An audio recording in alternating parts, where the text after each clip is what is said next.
Hello, and welcome to the Disclosure Dialogues, Voices from Citizens for Disclosure.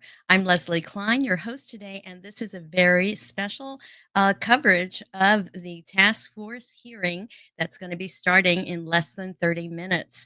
So today we are live streaming this event straight from the Congressional Hearing Room.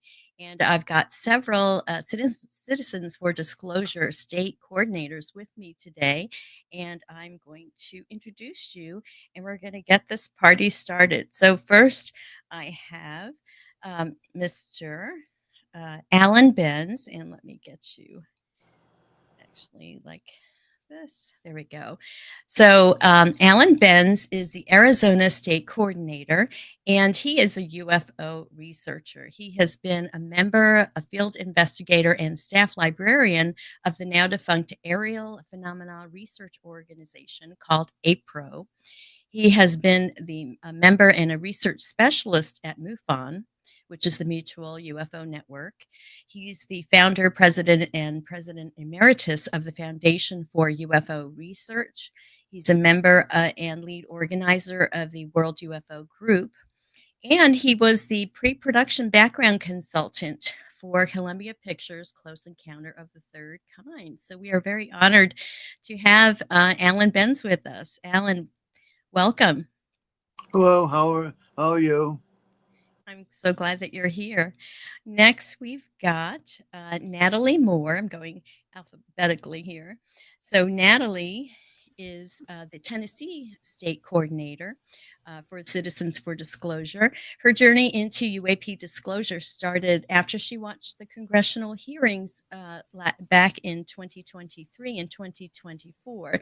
These both piqued her interest in the phenomenon, as well about the important issues regarding government oversight, accountability, and whistleblower protections.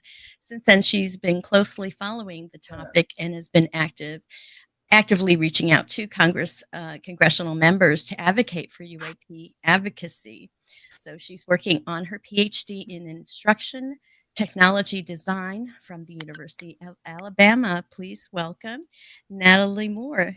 Hi, thank you. I'm so glad to be here. Me too. And next we've got Austin Waldrop.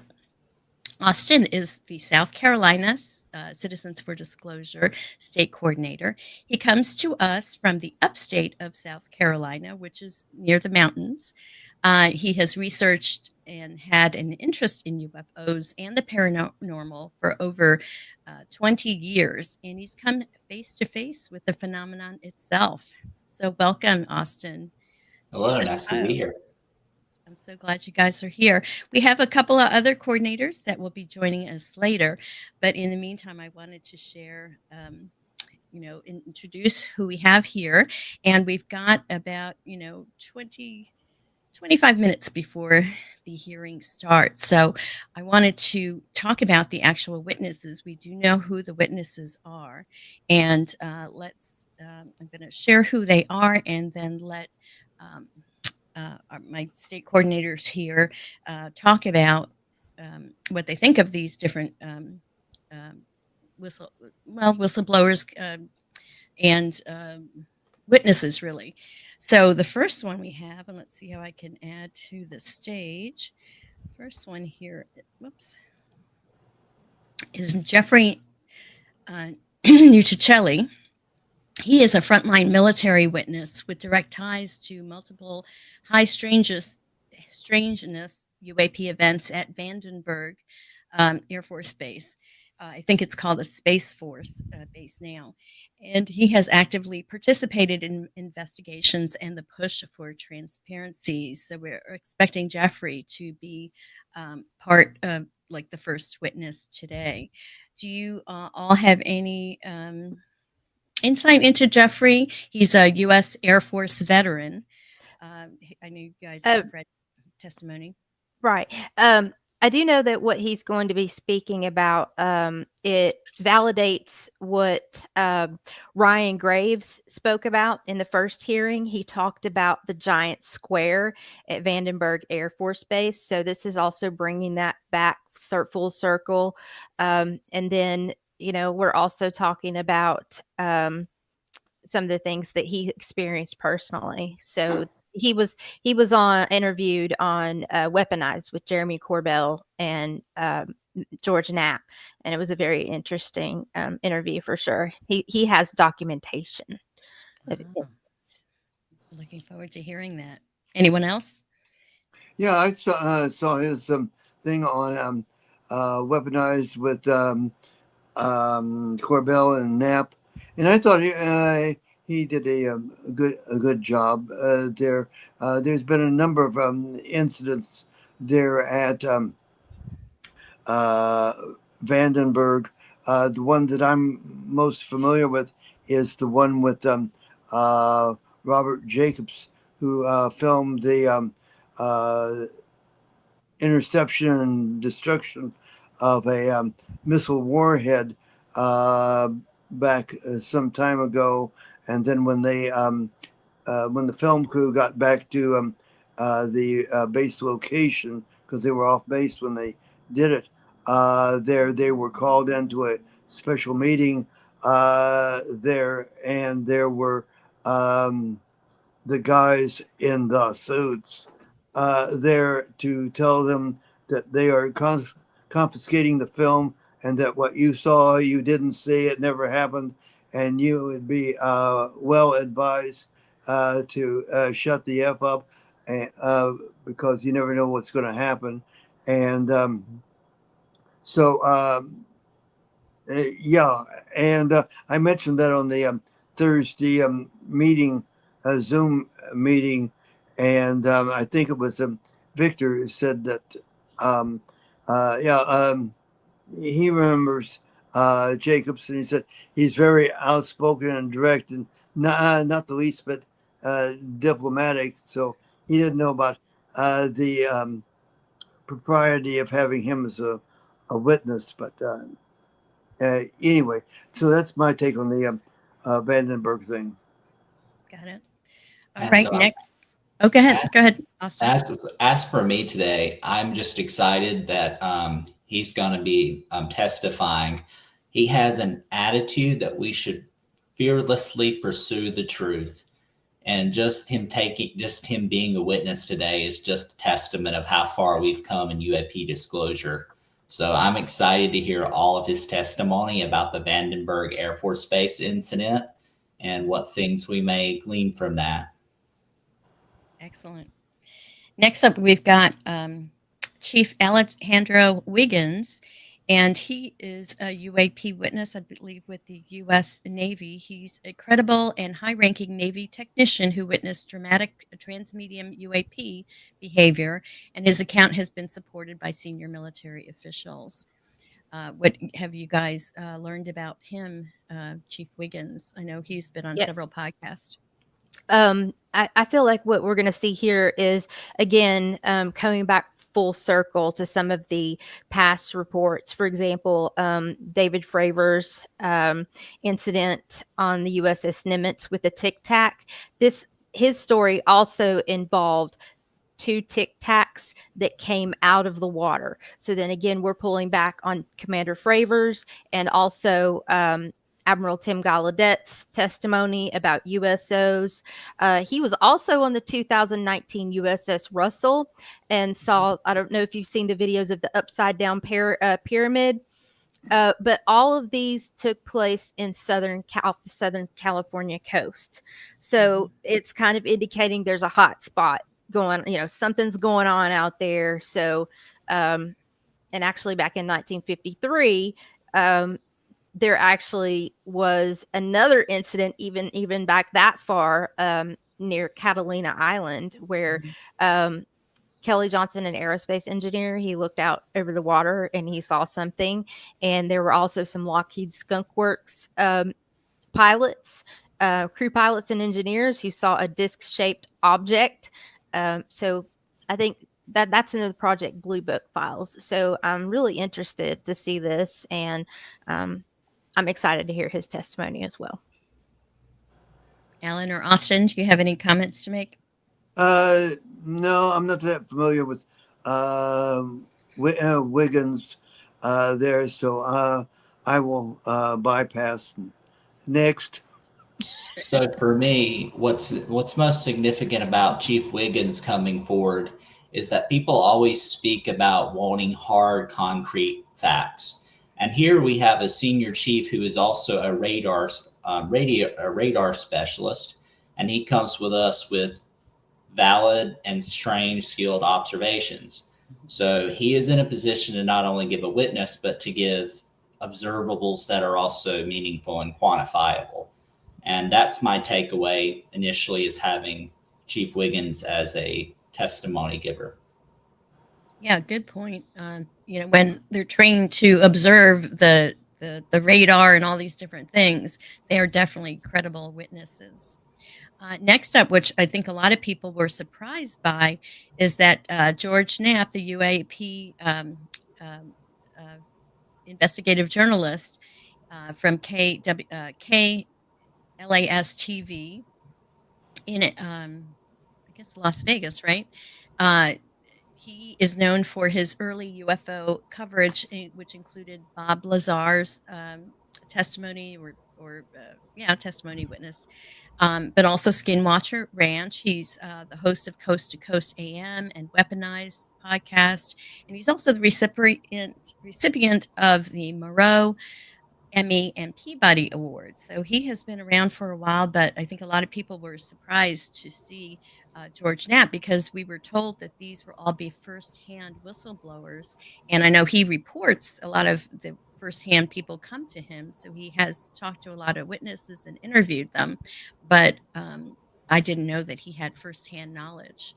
So what do you guys know about George Knapp?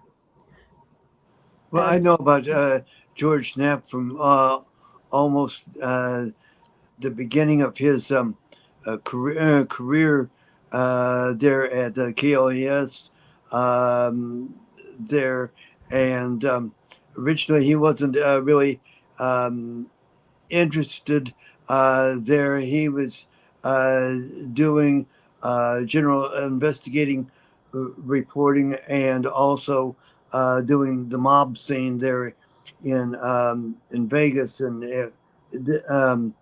the Lazar thing came to him as a thing where he walked into the studio one day, and his news director said, "This guy has got some weird stuff to talk about regarding Area 51, and you do some mob stuff there. Go out and see what he has to say." And that was basically his introduction to the Bob Lazar, and that was it.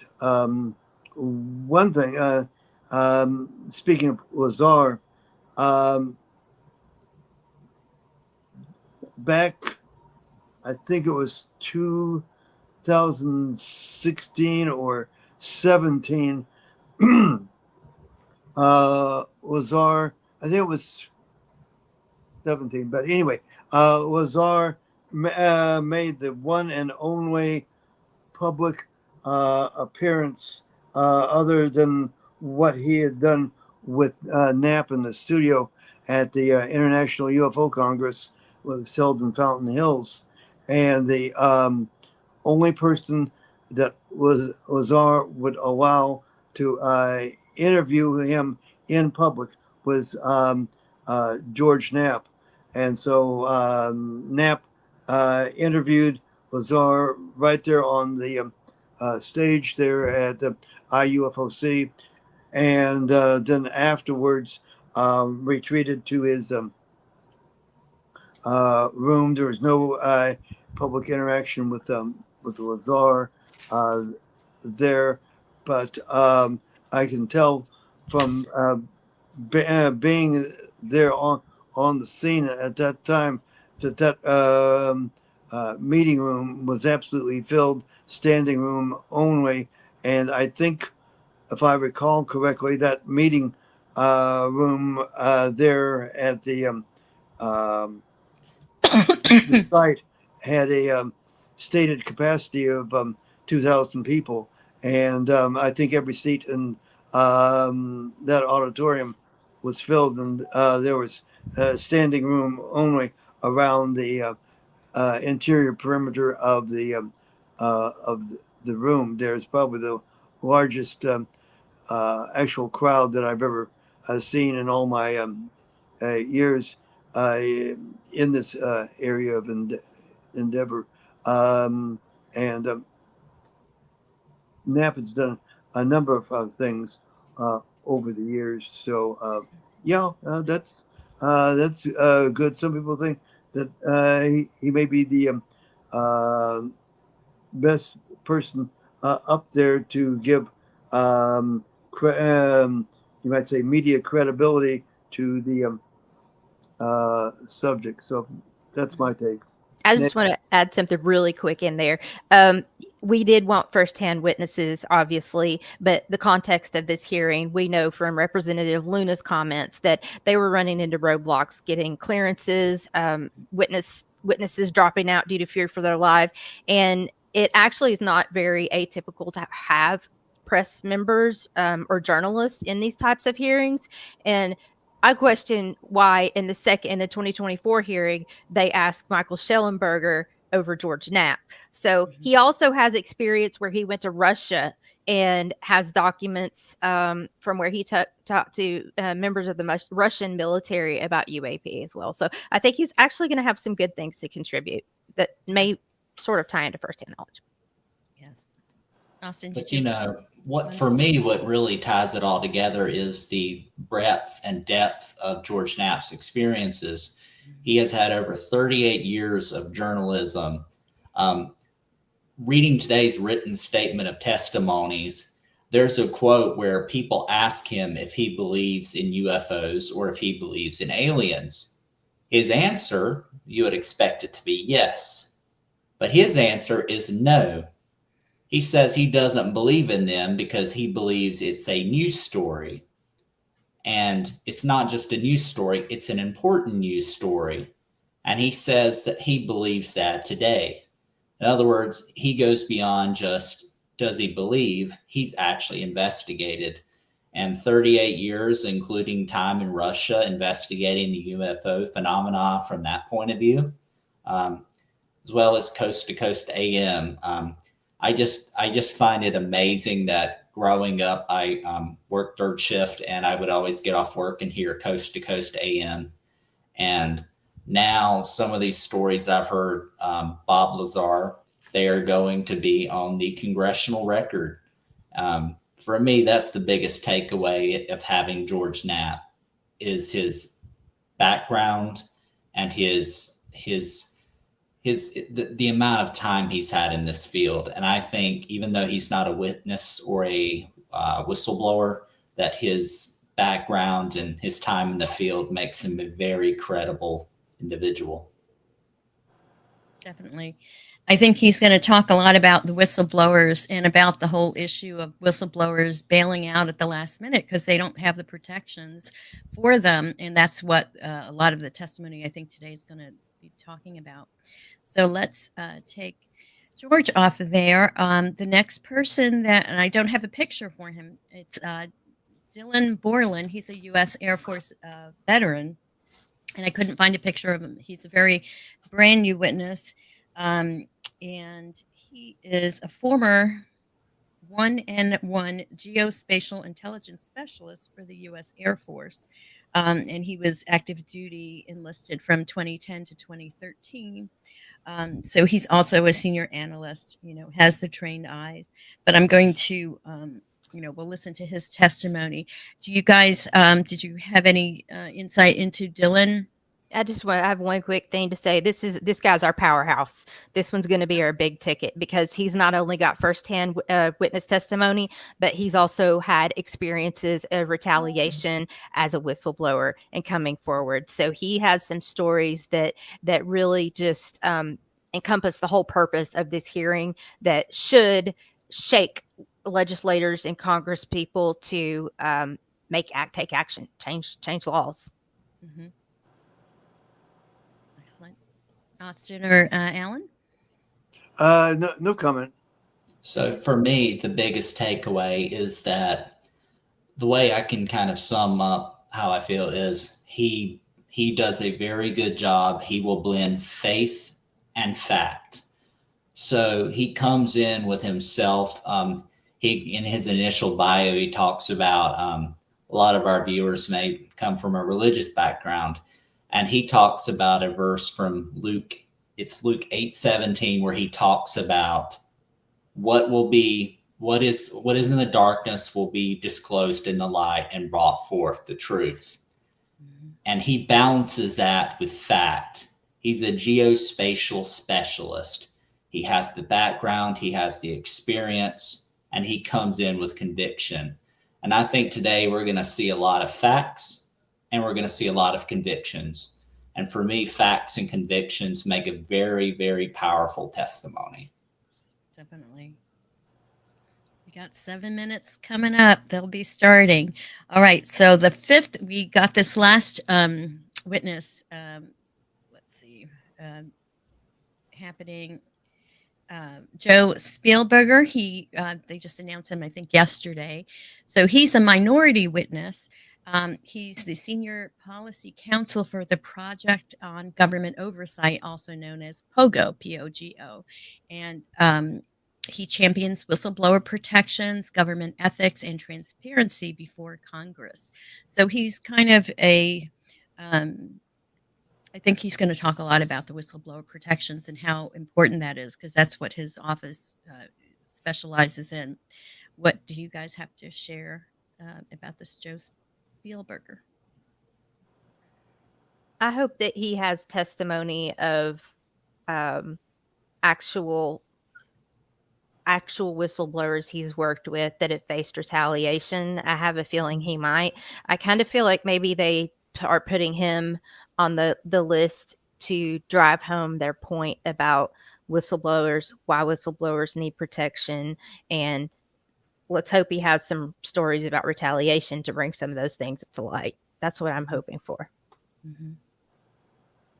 So, looking at Mr. Spielberger's background, I found out that he had worked with the ACLU, the American Civil Liberties Union, and he's been involved with a lot of civil rights cases and equality cases. So, his background, he's got a lot of backgrounds in constitutional laws, ethics violations, and things of that nature. So he comes with not only knowledge, but he knows how to actually carry out whistleblower protections because he's been involved with it in the past. So if anybody is positioned to speak about UAP whistleblower protections, I think that Mr. Spielberger will be a very good candidate for such a thing. And he's an attorney, so he knows the laws, right? Oh, yeah. And probably their weaknesses, Mm-hmm. the loopholes that exist. We have a comment from our audience. Melissa Lloyd says, Natalie, I agree with the firsthand witness and retaliation testimony. It was powerful. So yeah, to let everyone watching know that you can actually comment anytime throughout this broadcast and make comments, ask questions, and I can put them on the screen. So let me take Mr. Spielberger off of here and add, this is the feed from the Oversight Committee. As we get closer to this happening in just, well, their time clock says 1 more minute. Oh, less than a minute. This is like the Super Bowl Sunday for us. It is. UFO fans. Exactly. But my clock says it's 9:56, so I'm Mine off by does 4 too. Yeah. Does So that mean they're as ready to get started as we are? Maybe. I guess so. I guess so. Yeah. So people can comment. Go ahead. I wonder if we're going to see any of our members in there. You know, we have several Citizens for Disclosure representatives that are up there now, and I'm sure we'll see Danny Sheehan in the room. But I'm also going to be looking for other people that might maybe have made it in. We don't know. I think Young Brinson will be there, and also Anthony Miller. I'm hoping that they can come on with us afterwards, but we're not quite sure if that is going to happen. So Tim Riley, he's one of our state coordinators. He says, thank you for the background. You have all done good homework, and the commentary has been insightful. So yes, thank you. my friends, for doing your research, doing your homework, right? Because I can't. I'm fairly new to the whole UFO phenomenon. I've been studying Dr. Stephen Greer since like '93 with all of his different events he's had in Washington, and found his work. Oh, Tim is watching from Delhi, India. Yes, Wow. he's all the way in India. I was trying to get him to come on, but he wasn't sure he was able to, access. So I'm glad that you're here and we can get your insights also, Tim, from the comments. So that's great. Yeah, so this is very exciting. And there have been 3 congressional hearings over the last 3 years. This is the third one. So I think with each one, more revelation has happened. And this is all, like, I guess disclosure is really, uncovering that onion, one layer at a time. So the fact that the reason I think that it's a congressional hearing, what makes it important is that they're putting their testimony on the record. So it's like, putting it in the court, it's on the public record. So it's kind of seen as fact, it validates their testimony. Yeah. And the So documents that they submit as well exactly. into the congressional record. Exactly. I hope we get to see those. I'm sure they'll post it. Yeah, I think they uploaded Immaculate Constellation the last time, didn't they? I don't know if they did it the last time, but I think because Matthew Brown came out with that back in like January, wasn't it? January, February this year. They presented it. They Schellenberger. Yeah, he put it on the record. No contests or anything like that. But Matthew Brown didn't come out until like January, I think. Right. That he said okay, maybe they are. They're on the right way. I'm sorry, Austin. Sorry. I was going to say what's interesting though is, I don't know if you knew it or not, but back in 1966 they had another UFO hearing. This one, believe it or not, we've come a long way. In 1966, an Air Force official, after looking at all the evidence from a UFO wave in 1966, concluded that the sightings were caused by, what do you think? Swamp gas. So we've come quite a long ways to where we are now. You can look that up more. There was one in 1966 and 1968 when they closed Project Blue Book. And for several decades, we sat and nothing happened to UFO disclosure.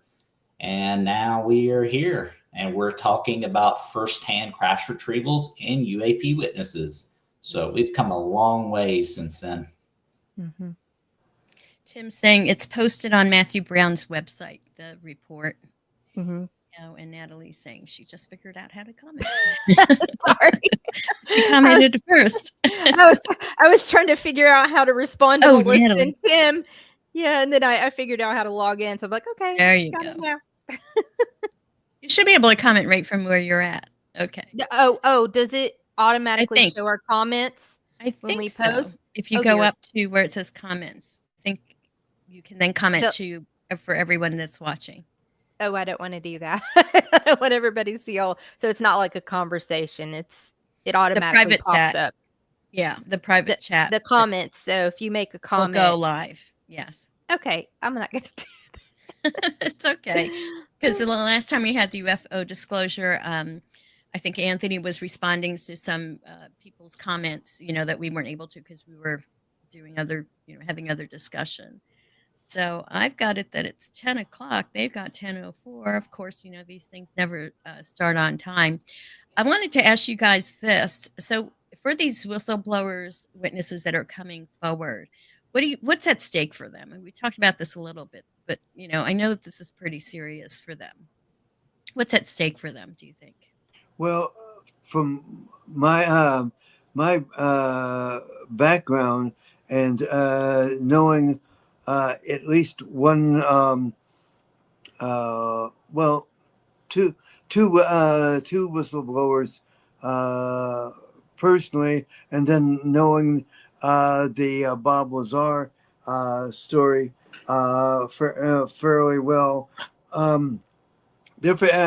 Some are facing threats to their life and limb. there. One had his career ruined, his marriage shattered. Basically, really pot shots, literally taken at him. He was trying. He was almost run over in Tucson here. His apartment was set on fire. And the other one who's now deceased there was threatened with all sorts of career moves and non-moves and stuff like that, but fought back. And they're putting their life, safety, reputation, income, that on the line. I think I read recently about the problems that Matthew Brown has been having as far as income and employment, stuff like that. So, they're in, you might say they're in a world of hurt. Yeah, they're putting it all on the line, from their lives being threatened to their livelihood being threatened to their family being threatened. And, these black op projects, they're not playing. They want to keep this technology. The UFO story has been kind of quiet in a while, but while that was all happening, these defense contractors, have been working on the technology and using it not necessarily for the greatest good, but for weaponizing it for military purposes. And this is the big beef is, our government spent this money for these black op projects. They've come up with this technology that can be used to transform the world, but they're using it for military, for war, this new Department of War.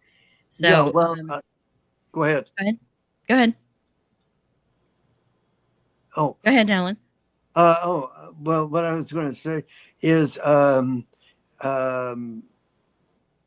good take on that would be the concept of the breakaway civilization that has been mentioned numerous times by both Richard Dolan and Catherine Austin Fitz.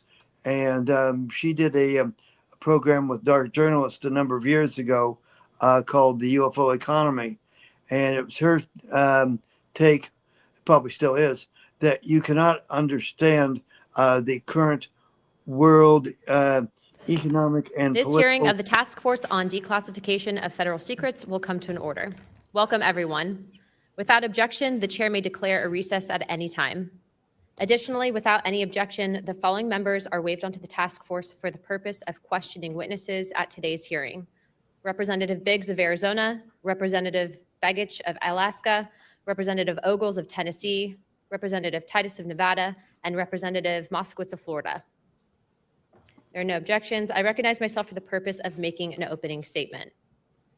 Good morning and welcome to the hearing regarding UAP disclosures. For too long, the issue of unidentified anomalous phenomena, commonly known as UAPs, has been shrouded in secrecy, stigma, and in some cases, outright dismissal. Today, I want to state clearly that this is not science fiction or creating speculation. This is about national security, government accountability, and the American people's right to the truth. I've spoken now to a number of whistleblowers from the military, to include the infamous Eglin Air Force Base incident that occurred when myself and former Representative Matt Gaetz, as well as Representative Burchett, followed up on a lead from multiple active duty Air Force pilot whistleblowers that alleged that the United States Air Force was covering up UAP activity at Eglin Air Force Base. We have heard from a number of whistleblowers, specifically military pilots, that the reason for not coming forward publicly is out of fear that speaking out would cost them their flight status and potentially their careers. This is unacceptable. We cannot protect our airspaces if our best trained observers are silenced. We cannot advance science if we refuse to ask questions. And we cannot maintain trust in government if we keep the American people in the dark. Now, Congress has tried to fix this problem. Congress tried to create formal channels through the All-Domain Anomaly Resolution Office, also known as AARO, and the Intelligence Community Inspector General for service members and officials to make disclosures. But the reality, the reports come in are often to brush aside, slow-walked, or met with skepticism rather than serious investigation. Recently, the former AARO director, known as Sean Kilpatrick, attacked our witnesses and members on this committee. It should be noted that he's a documented liar and brings into question what his purpose at AARO really was if it was not to follow up on investigations and disclose his findings to members of Congress. A former Deputy Assistant Secretary of Defense for Intelligence, Chris Mellon, described a report published by AARO that found no evidence that any USG investigation, academic-sponsored research, or official review panel has confirmed any sighting of UAP-represented extraterrestrial technology. As the most error-ridden and unsatisfactory government report I can recall reading during after decades of government service. Mellon further noted that this was the first error report submitted to Congress without the Director of National Intelligence's sign-off and seemingly excluded input from any scholars or experts who have studied or written extensively about this topic, as would normally be in any other case in this field. Mellon determined that this report failed to fulfill the congressional mandate under which it was required, omitted entire agencies with known investigations or activities related to UAPs, and omitted any discussion of efforts to hide classified or unclassified information about UAP. Such efforts were unaddressed by the report, despite the existence of agency records and investigations concurring with them, including those at U.S. Customs and Border Protection. If we set up offices and oversight bodies only to let them become graveyards for testimony, or worse yet, ruses for pretending to investigate when in actuality there was no follow-up, then we are not doing our jobs. In recent months, Congress has also been presented with evidence that points to technologies that, to our knowledge, are beyond our current capabilities. It is our duty as elected representatives to follow the facts wherever they lead and to ensure that those facts are not buried under classification stamps or bureaucratic excuses. Let me be clear, whether UAPs represent adversarial technology, natural phenomena, or something beyond current human understanding, Congress has a responsibility to investigate. If these objects are foreign in origin, then they pose a direct threat to our national security. And if they represent something unknown, they demand rigorous scientific inquiry, not ridicule, not secrecy, and not silence. The stakes are very high. Adversarial nations are not waiting for us to catch up. They are studying these phenomena as well aggressively, as multiple nations have also announced their own parliamentary investigations into this very topic. If we are to continue to hide information from ourselves, we risk strategic surprise. If we continue to ignore our pilots and service members, as well as countless government whistleblowers, we risk losing their trust. And if we continue to shield the truth from the public, we risk eroding the very foundation of democratic accountability. This is why this hearing matters. This is not about fueling speculation. This is about demanding the basic transparency from the Department of Defense and the intelligence community and other military contractors. It is about asking the questions every American has the right to ask. What do we know? What don't we know? And why in a free society are we being told so little? A major barrier to this committee's inquiry into UAPs has been the lack of cooperation and transparency from the Department of Defense and the intelligence community. In preparation for previous UAP hearings, the committee repeatedly asked the Department of Defense to allow members to view videos and files related to UAP incidences. Unfortunately, the Department of Defense notified the committee staff that due to the department's special access program rules, only members of the House Armed Service Committee, as well as the Defense Subcommittee on House Appropriations, also known as HAC-D, were allowed to be read in onto such programs. For a non-committee member to be allowed to view these documents and videos, individual members must be approved by the chairman and ranking member of both HASC and HAC-D. Independent staff oversight has presented a consistent problem for Congress, as well as program budgets are classified. Additionally, oversight reporting to Congress is classified and only provided to the authorizing and appropriations committees of jurisdiction. The American people are not fragile. They do not need to be shielded like children from reality. What they cannot tolerate and what they will not forgive is a government that withholds the truth and punishes those who dare to speak up. I want to close with this. Future generations will look back at this moment and ask what we did when presented with the unknown. Did we look away, embarrassed or afraid, or did we pursue the truth with courage? I intend to be on the side of truth, transparency, and accountability, and I hope my colleagues on this task force will be able to do the same. To quote a few elected officials, Senator Schumer has stated multiple credible sources allege a constitutional crisis over UFOs. Senator Rounds has stated that these are brilliant individuals and they are not making this stuff up. And our current Secretary of State, Marco Rubio, has stated very high clearances and high positions within our government in regards to these whistleblowers. Senator McConnell also described these whistleblowers as staying incredible. And the witnesses today are not alone. In fact, they're far from it. In fact, 34 senior military, government, and intelligence officials have broken their silence. This includes now Secretary of State Marco Rubio, Senator Rounds, Senator Gillibrand, General Jim Clapper, the former director of the government's UAP task force, the former head of aviation security for the White House National Security Council, the former Secretary of Defense, and many more.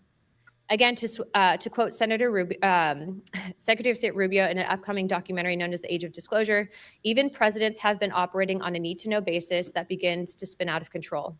And to quote Senator Gillibrand, who also went public in this documentary, it's not acceptable to have secret parts of this government that no one ever sees. It's time for the fundamental truths of UAP to be revealed to our nation's leaders and the public. It's time for the U.S. government to exercise transparency. And with that, I yield to Ranking Member Crockett for the opening statement. Thank you so much, Madam Chair. At a time of increasing distrust in government, it is important for Congress to take action to restore the government's credibility. Bringing transparency to an issue of great public interest is a step toward doing just that.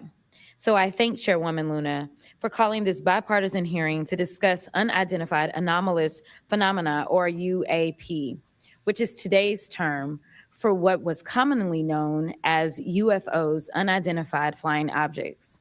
And while some people think of flying saucers when they hear these terms, it is vital that we focus on the real-world impact of UAPs on critical infrastructure, civilian safety, and national security. There is good reason to believe that most UAPs have origins far closer to home. Currently, NASA has not found any evidence that any UAPs have an extraterrestrial origin. Our adversaries are working to develop new capabilities to gain military advantages, and those efforts are likely explanation for the mysteries that we have observed. Nevertheless, the federal government has a responsibility to the American people to investigate and provide transparent disclosures about every incident. The federal government is equally obligated to protect those who report what they've seen, especially to commanding officers and supervisors. And Congress should do everything in its power to protect whistleblowers and conduct oversight of agencies that are failing to provide that protection. Democracy depends on transparency, and transparency often relies on the courage of individuals willing to risk their careers, reputations, and in some cases, their personal safety to tell the truth. So I look forward to hearing from the witnesses today. We should welcome their accounts and acknowledge the bravery they have shown to come before us. We must ensure that all whistleblowers feel that they can come to Congress to tell their stories without fear of retaliation or professional consequences. We need transparency, not just to make better policy, but also to ensure that information flows between all those who need it. There are too many tragic examples in our history where information lapses and a lack of cross-agency coordination led to disaster. Just this year, failure to communicate between FAA and the Department of Defense led to tragedy over the Potomac. The Biden-Harris administration sought to eliminate some of these lapses when it established the All-Domain Anomaly Resolution Office at the Department of Defense. AARO can convene sources from all branches of military, the FAA, and NASA to combine forces to create a comprehensive picture of what is happening in our skies. Some UAP reports have perfectly normal explanations: satellites, consumer drones, weather balloons, even pranks. But we need to track down each and every single UAP. The United States has millions of eyes in the sky, both electronic and human. But only the combination of civilian, commercial, and military sources can begin to create a complete picture. So we need to ensure that people can come forward and report what they have seen to the relevant authorities. And they have to have the right to do so without fear of retaliation. This country has a history of dedicated public servants standing up for what is right, even in the face of potential consequences. From the Pentagon Papers to Watergate to torture programs, whistleblowers have not only informed the public, but also empowered Congress to fulfill its constitutional duty of oversight.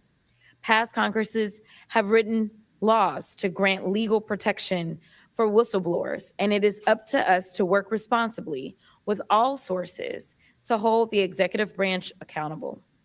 We are here today to listen to the stories of those who have witnessed events of interest to the American people and to support the policies that cultivate an environment that welcomes and protects whistleblowers.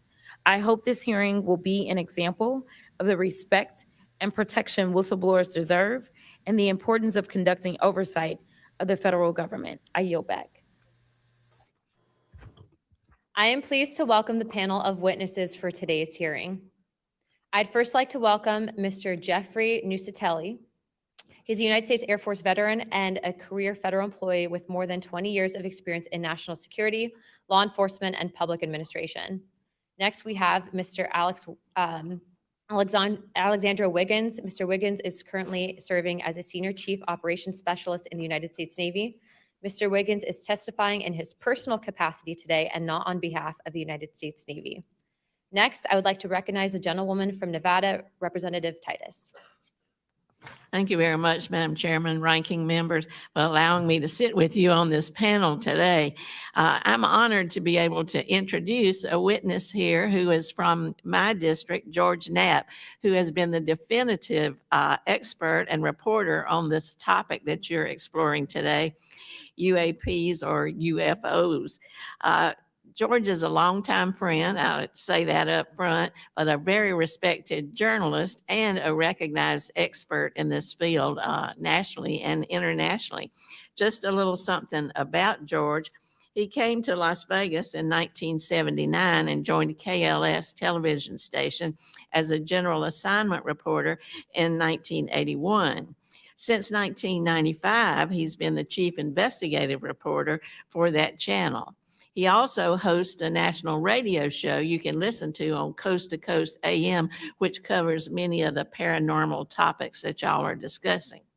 Over the years, George has been, as I said, recognized for his work. He's been honored with the Peabody Award, the DuPont Award, the Edward Murrow Award, and 27 different regional Emmys for his investigative reporting. Indeed, he has told Nevada's story with clarity, with objectivity, and with integrity. So I know that his testimony today is going to be of great interest and value to this committee. So thank you very much. Next, we have Mr. Dylan Borland. Mr. Borland is a United States Air Force veteran and has a long career in federal service. And finally, I'd like to introduce Mr. Joe Spielberger, a senior policy counsel at the Project of Government Oversight. Pursuant to Committee Rule 9G, the witnesses will please stand and raise their right hand.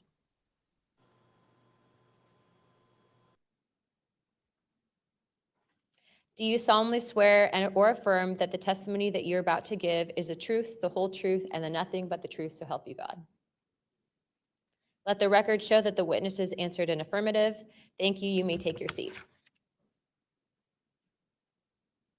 We appreciate you being here today, and I look forward to hearing your testimony. Let me remind the witnesses that we have read your written statements, and it will appear in full in the hearing record. Please limit your oral statements to 5 minutes, but I understand you have a lot to get through, so if it goes a little over, don't worry about it. As a reminder, please press the button on the microphone in front of you so that it is on and the members can hear you. When you begin to speak, the light in front of you will turn green. After 4 minutes, the light will turn yellow, and when the red light comes on, your 5 minutes have expired, and we will ask you to please wrap it up. I now recognize Mr. Nusatelli for his opening statement. Good morning. Thank you, Chairwoman Luna, Ranking Member Crockett, and members of the task force for giving us the opportunity to testify today.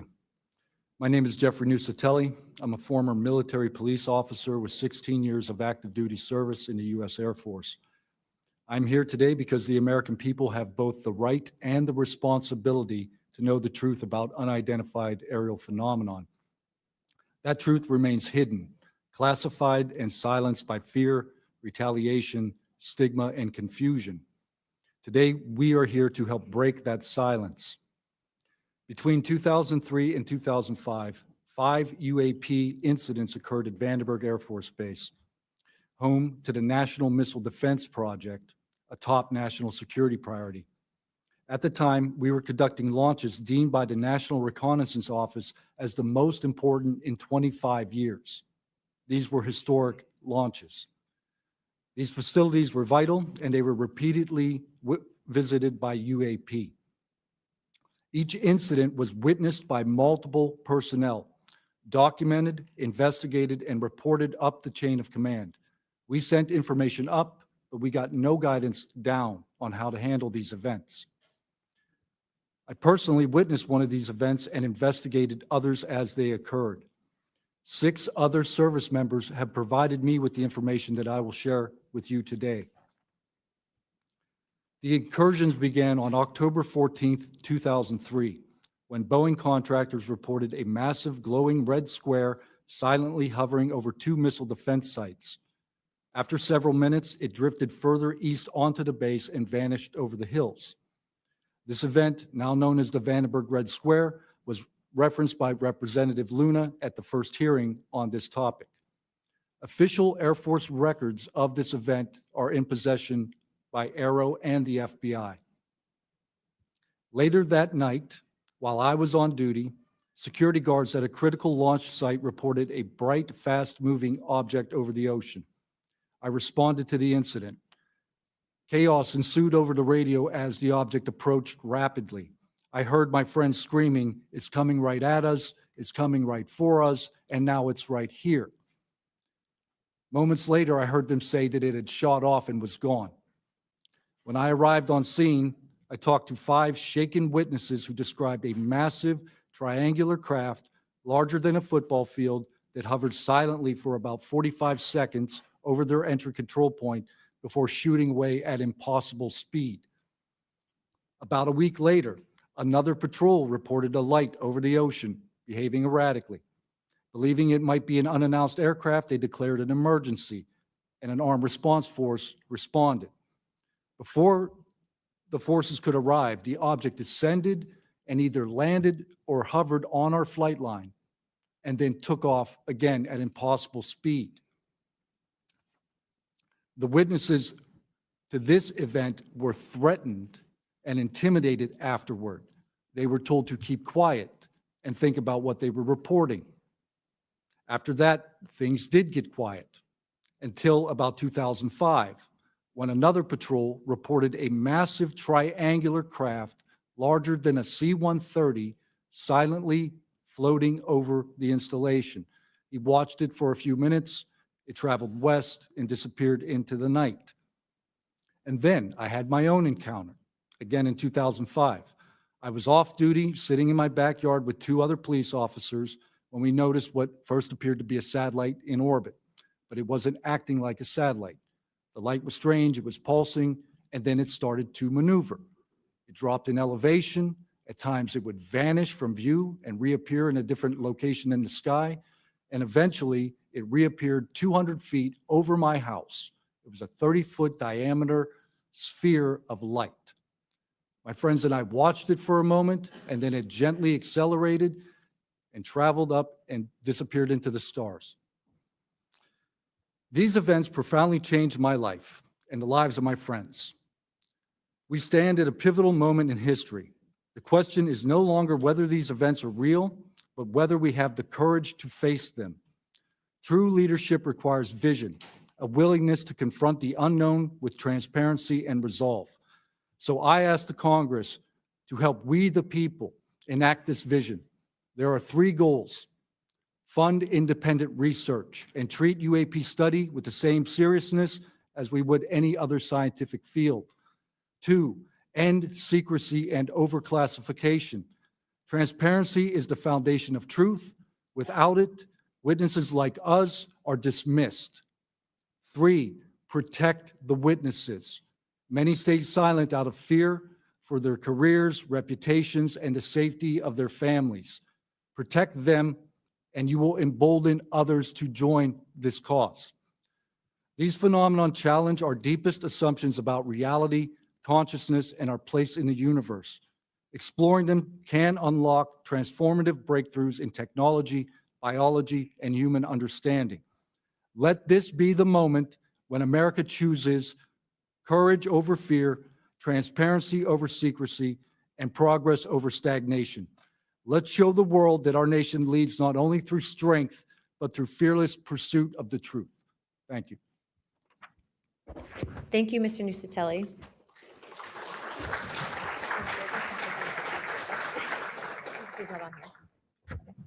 I now recognize Chief Wiggins for his opening statement.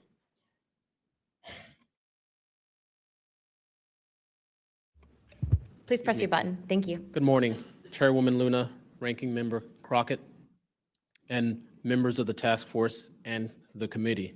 Thank you for the opportunity to testify today. My name is Alexandro Wiggins. I'm an active duty U.S. Navy Operations Specialist, Senior Chief Petty Officer, father of 3, and dedicated American testifying today in my personal capacity. The views I share are my own, and I do not represent the official positions of the Department of the Navy or any subordinate organization. On the evening of February 15th, 2023, at approximately 19:15 PST, in the Whiskey 291 warning area off the coast of Southern California, I was serving on board USS Jackson. During that period, I moved between the Interior Communications Center, ICC-1, and the bridge wing, correlating the sensor picture with visual observations, part of my routine responsibilities for surface and air picture management. What I observed and what our crew recorded was not consistent with conventional aircraft or drones as they appear on our system. A self-luminous tic-tac shaped object emerged from the ocean before linking up with 3 other similar objects. The 4 then disappeared simultaneously with a high synchronized near instantaneous acceleration. I observed no sonic boom and no conventional propulsion signatures, no exhaust plume, no control surface articulation on the Sapphire image system. Shortly after the synchronized departure, radar tracks dropped. These observations were multi-sensor and recorded inside of ICC-1 with time location overlay visible in our source frames that have been made public by journalists. From my experience operating in this region over many years and consistent with our public characterized encounters, unidentified objects reoccur in United States operation areas off Southern California. That fact alone does not tell us what they are, but it does argue the systematic stigma-free reporting and for the preservation of sensor data so analysts can evaluate safe and intelligence implications with rigor. I want to underscore 3 points for the task force and the committee. Aviation and maritime safety. When crews and watchstanders observe objects that maneuver or accelerate in ways that does not match known profiles and do so near our ships and aircraft, that is first and foremost a safety issue. Standardized checklist and training should ensure we capture the best possible sensor data in real time, including IR settings, slant range estimates, and bearing and range altitude snapshots, and immediate chain of custody for any recordings. Reporting without stigma, protection without retribution. Sailors need to know that reporting UAP encounters will not harm their careers. Congress can help by reinforcing witness protection and by directing the relevant office to maintain confidential, destigmatized channels for service members who step forward with data. Declassification and transparency where possible. The task force declassification mission is directly relevant here. where operational security permits releasing metadata preserved sensor excerpts or at least technical summaries would improve public trust and accelerate outside scientific scrutiny. That includes, when feasible, the time georeference IR frames and radar parameters needed for independent analysis. To be clear, I am not here to make claims beyond my lane. I am here to provide a firsthand account of what I saw, what our systems recorded, and why it matters for safety, for intelligence, and public confidence. My request to you is practical. Help us capture, protect, fairly evaluate the evidence, and provide a safe pathway for those in uniform to report it. In closing, I want to thank the committee and the task force for holding this hearing and for placing this discussion in a forum where evidence can be examined carefully and openly. I appreciate your attention and stand ready to answer your questions. Thank you. Thank you, Chief.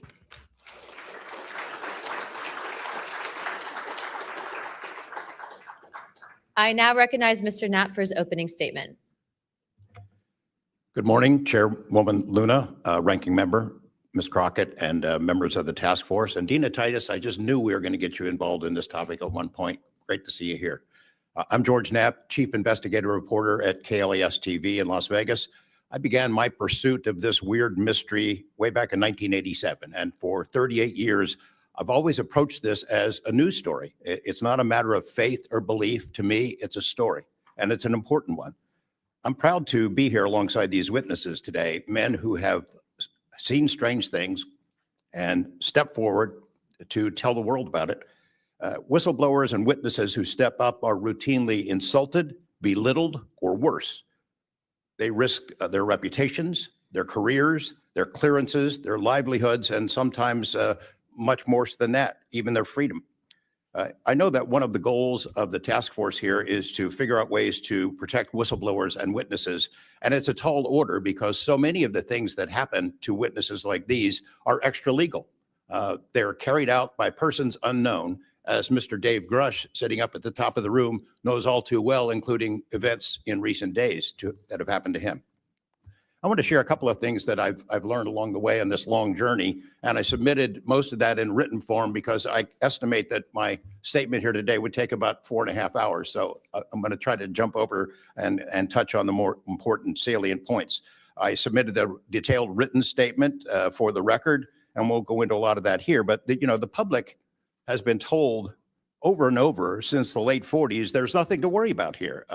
These mysterious craft seen by millions of people in the skies, in the oceans, over the land are not real. They're not a threat. The witnesses are wrong. They're crackpots. Don't believe it.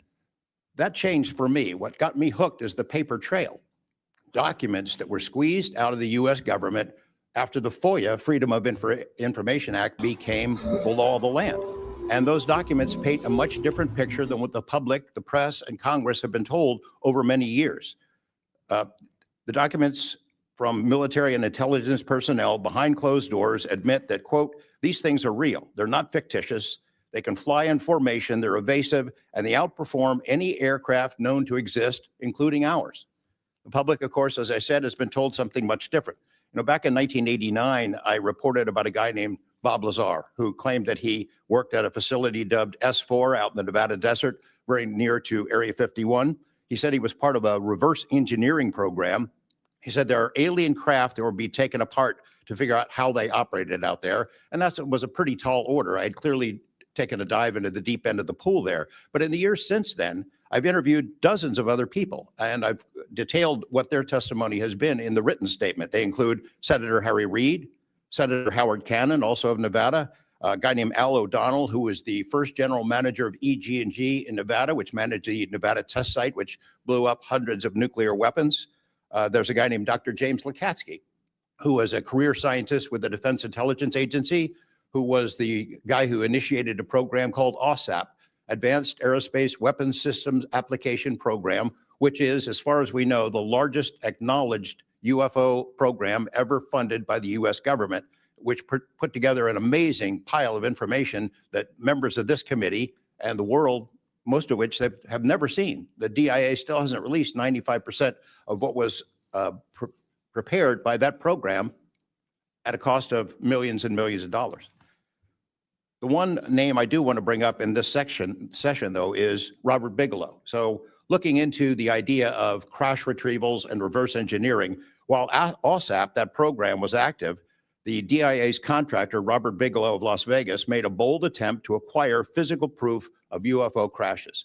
It's been widely reported and suspected that Lockheed Martin is one of the contractors, the defense contractors, that has held this stuff, stored it away in secrecy, and tried to figure out how it works.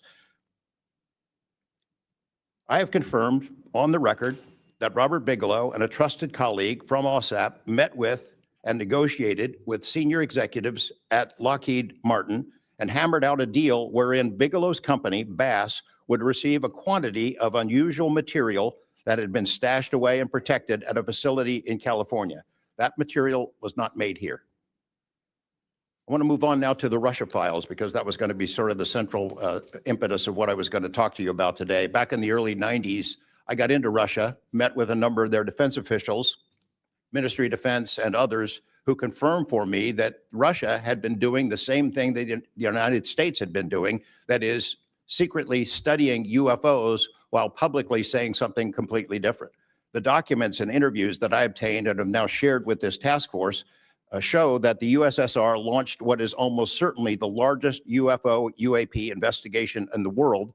The first phase of that was an order was sent out to the entire USSR military empire that every unit, you see anything strange in the sky, a craft, an orb, something unusual, you had to gather all the evidence, collect testimony from the witnesses, look for physical evidence, and all of that information went into one program at the Ministry of Defense. Thousands and thousands of these reports came in. A lot of them were first routed to the KGB, but then back to another program that came after this collection effort called Thread 3. And Thread 3 was an analysis program. We have provided to the committee the documents of what they were trying to do, and essentially they were trying to build their own UFOs. They were using the information from their observations and studies to try to figure out that technology. The guy who was in charge of that program, Colonel Boris Sokolov, told me that their goal was to basically develop technology that would be superior to anything we had, based on what they learned from UFOs. Mr. Knapp, just in the name of time, Sure. to my understanding, did you have anything you wanted to submit for Congress to see in this committee? I have submitted those documents. Would you like to play any videos? Do you have a video that you would like to play? I don't think it's for me to play. No, that was for Alexander. Yeah, Alexander's video. Okay. You could play it, he could narrate it. Okay, we can, in the name of showing that video to everyone on the task force, we'd like to play that video at this time. Sure.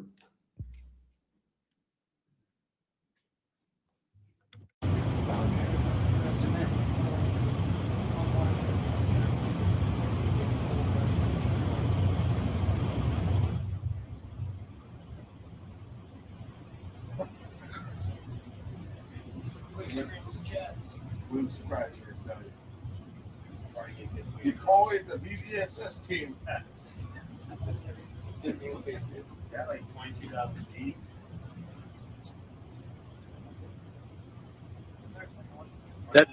That shit took off earlier. If we can get rid of the audio real quick. Mr. Wiggins and Mr. Knapp, we'll get back to what that video was in a moment, but we just want to make sure that it was entered into the record, as well as all the documents. Those will be able to be publicly found for everyone in the country to view. If we could, Mr. Knapp, we'll continue on the line of questioning, but I'm going to move on to Mr. Borland's opening statements. Good morning, members of the task force and the committee. I would like to express my gratitude for being invited to testify to the current task force created under the People's Chamber and the American public. As an American citizen, veteran, and intelligence community professional, it is an honor and a privilege to serve under oath before you on behalf of our country. I speak for myself and no former agency or company I have been previously affiliated with. My name is Dylan Borland, a former 1N1 geospatial intelligence specialist for the United States Air Force in an active duty enlisted capacity from 2010 to 2013. I've also been employed with BAE Systems and Intrepid Solutions as a senior analyst, expert in analyzing video, radar, and advanced electro-optical imagery for official identification of aerial order of battle, as well as naval and ground order of battle. I'm a federal whistleblower, having testified to both the ICIG and AARO with direct firsthand knowledge of and experience with craft and technologies that are not ours and are reportedly operating without congressional oversight. Because of my direct knowledge of the reality of certain legacy UAP programs, my professional career was deliberately obstructed, and I have endured sustained reprisals from government agencies for over a decade. From 2011 to 2013, I was stationed at Langley Air Force Base, Virginia, conducting 24-hour operations via manned and unmanned aerial vehicles for Special Operations Forces in the global war on terror.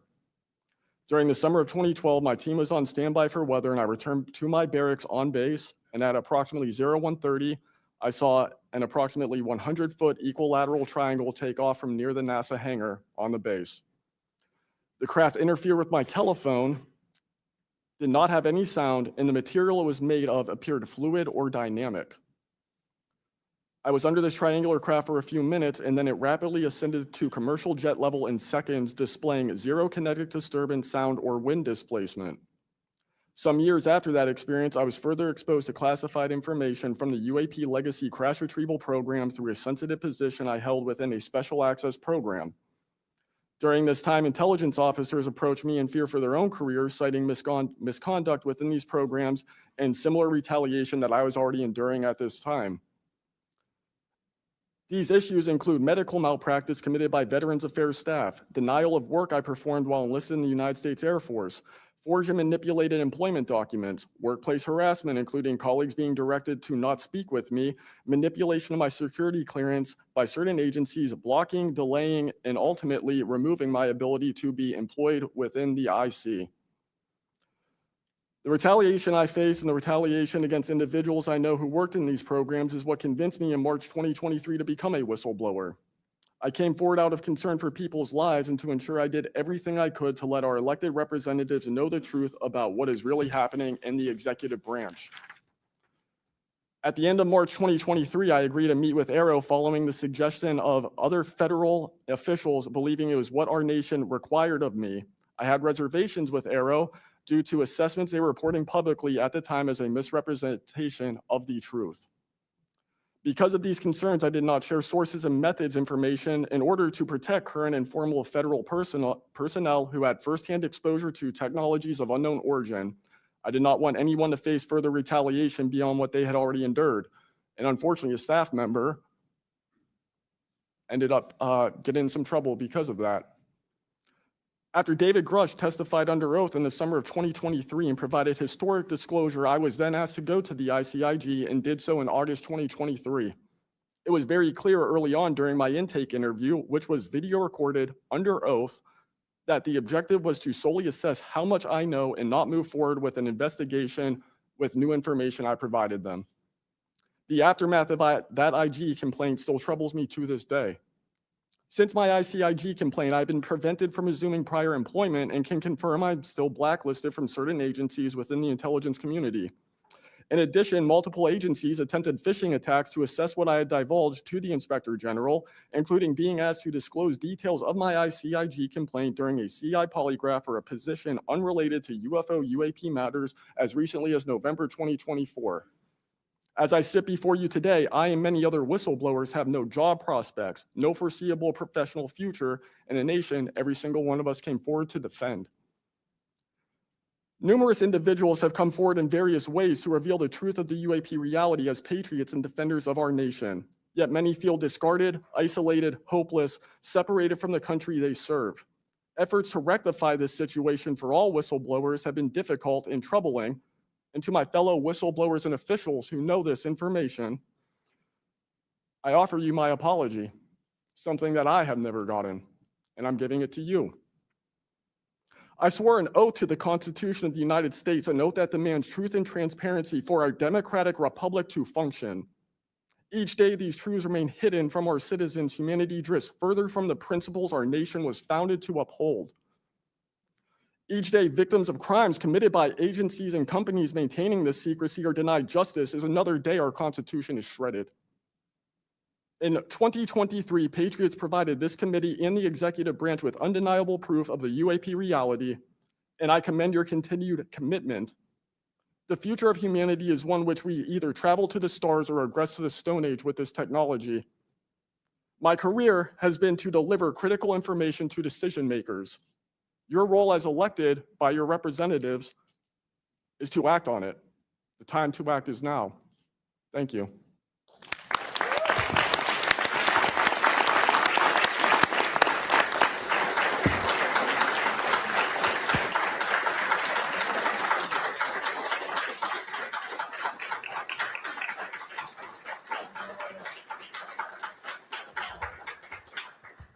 Mr. Borland, thank you for your service to our country, and we appreciate you. And we are sorry about how you've been treated, and we will make sure that we try to rectify that situation. Thank you, ma'am. Mr. Spielberger, please, your opening remarks. Chairwoman Luna, Ranking Member Crockett, and Task Force members, thank you for the opportunity to testify here today about the importance of strengthening whistleblower protections, especially in the context of national security. I'm a senior policy counsel at the Project on Government Oversight, a nonpartisan independent watchdog organization that investigates and exposes waste, corruption, abuse of power, and when the government fails to serve the public or silences those who report wrongdoing. Whistleblowers are the first line of defense to root out waste, fraud, abuse of power, and corruption in our government.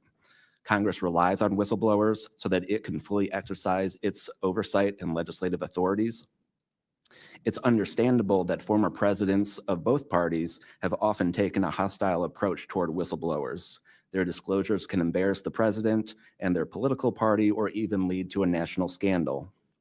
But whistleblowers continue to play a vital role during both Democratic and Republican administrations. They help Congress and the public identify and understand what government corruption looks like. Their disclosures fuel investigations and allow us to address wrongdoing and hold those responsible to account. That's why historically there's been a strong bipartisan consensus in Congress to support and protect whistleblowers. Doing so protects the country and ensures our government is more responsive and accountable to the people. National security whistleblowing in particular is a tradition going back to the founding of our country, and over time, national security whistleblowers and their disclosures have impacted some of the most fundamental issues and questions about how we wish to be governed and how our government can better serve its people. From the role the U.S. plays around the world to holding powerful actors accountable, government ethics and transparency, human rights and civil liberties, executive branch authority, First Amendment freedoms of speech and dissent, freedom of the press, and the public's interest and right to know. Despite this invaluable public service, blowing the whistle comes at great personal risk. Whistleblowers risk losing their jobs, careers, livelihoods, and reputations. They can face retaliatory investigations, lawsuits, and even serious criminal charges. And they can endure deep mental, emotional, and psychological harm. All of that risk to speak the truth, to ensure that agencies fulfill their core missions, and that they serve the best interests of the people. Those who retaliate against whistleblowers don't just violate their legal rights, they inflict real harm on our government and betray the public's trust. Targeting whistleblowers instead of the corruption they expose wastes agency resources and further allows that corruption to continue unaddressed. It can instill a chilling effect across an agency, fostering a climate of fear and distrust, quieting dissent and free speech, and deterring potential whistleblowers from coming forward in the future. Whistleblowers are often some of the most dedicated and principled public servants we have because of their willingness to put themselves on the line to do what's right. And Congress has historically supported them, again, on a bipartisan basis, but unfortunately, whistleblowing has increasingly become more politicized, with support for whistleblowers often hinging on which party is in power and which party is politically inconvenienced by the misconduct being exposed. But to be clear, targeting whistleblowers individually risks undermining whistleblowing, period. POGO advises members of Congress on both sides of the aisle to focus on the evidence, not the individual. We will always need whistleblowers to achieve the government that best serves its people, because when people of conscience, integrity, and good character refuse to speak up out of fear, complacency, or self-preservation and leave corruption to fester behind closed doors, that is probably the most dangerous risk of all. If we are serious about increasing government transparency and restoring the public's trust, we need public servants committed to the truth. Whistleblowers need safe and effective channels to make lawful disclosures. They need stronger protections against retaliation. And when they do face retaliation, they need a fair shot to be made whole. Congress has made strides to pass whistleblower legislation, and these laws need to be updated and expanded so that whistleblowers truly receive the protections they need, retaliators are held accountable, and we can achieve the type of government the people deserve. We strongly urge Congress to continue its historic tradition of championing the rights and protections of all whistleblowers. Thank you again for the opportunity to testify here this morning. POGO is committed to working with you and the Oversight Committee to address these critical issues. I look forward to any questions. Thank you, sir, very much. Additionally, without objection, the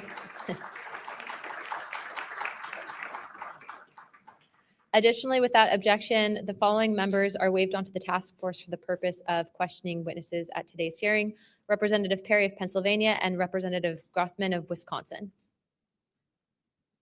Sorry, what is it? No, Representative Biggs from Arizona. I already got you, but yeah, we're good. Without objection, so ordered. I now recognize myself for 5 minutes of questioning. Also, as my friend Mr. Moskowitz might have to go, would you like to go now? Okay, all right. Mr. Borland, in your testimony, you described witnessing large triangular craft while stationed at Langley Air Force Base in 2012. Can you explain what you observed in terms of size, behavior, and why you're confident it was not conventional technology? Great question, ma'am. So on the base, I lived in the barracks. There was a little smoke pit outside. I was there on the telephone and looking across to the flight line, and I see a white light pop up and stop about 100 feet in the air. I thought it was a weather balloon. I've seen tests from there before, weeknight, normal thing, not surprising. I actually finished my cigarette and I began walking up towards the flight line. There is a track, and because I was on 3 months of night work, I would walk the track at night when we were weathered down. And as I began walking towards the light, towards the flight line and the track, the light then flies across the base, across the flight line, and as it flies to me, a triangle manifests around the light. I can't tell you if it's active camouflage. I can't tell you if it appeared around the light, but I can tell you that it was a white light and then it was a triangle. It stopped about 100 feet in front of me and approximately 100 feet above me. My telephone got extremely hot, completely froze, dead. I remember how thick it was. It was between 1 to 2 stories thick, equilateral triangle. I could never see the top of it, and the edges were 90 degrees. There were 4 lights in total, 1 light on each corner and a larger light in the center, 2 to 3 times the size of the corner lights. But what was really odd was the outside. The best way to describe it is like looking at a James Webb telescope picture where you have the colors and then the black background. So the craft itself was this black metallic flake paint, but on top of the craft was this gold, lava, plasma, some type of fluid going over and around the craft.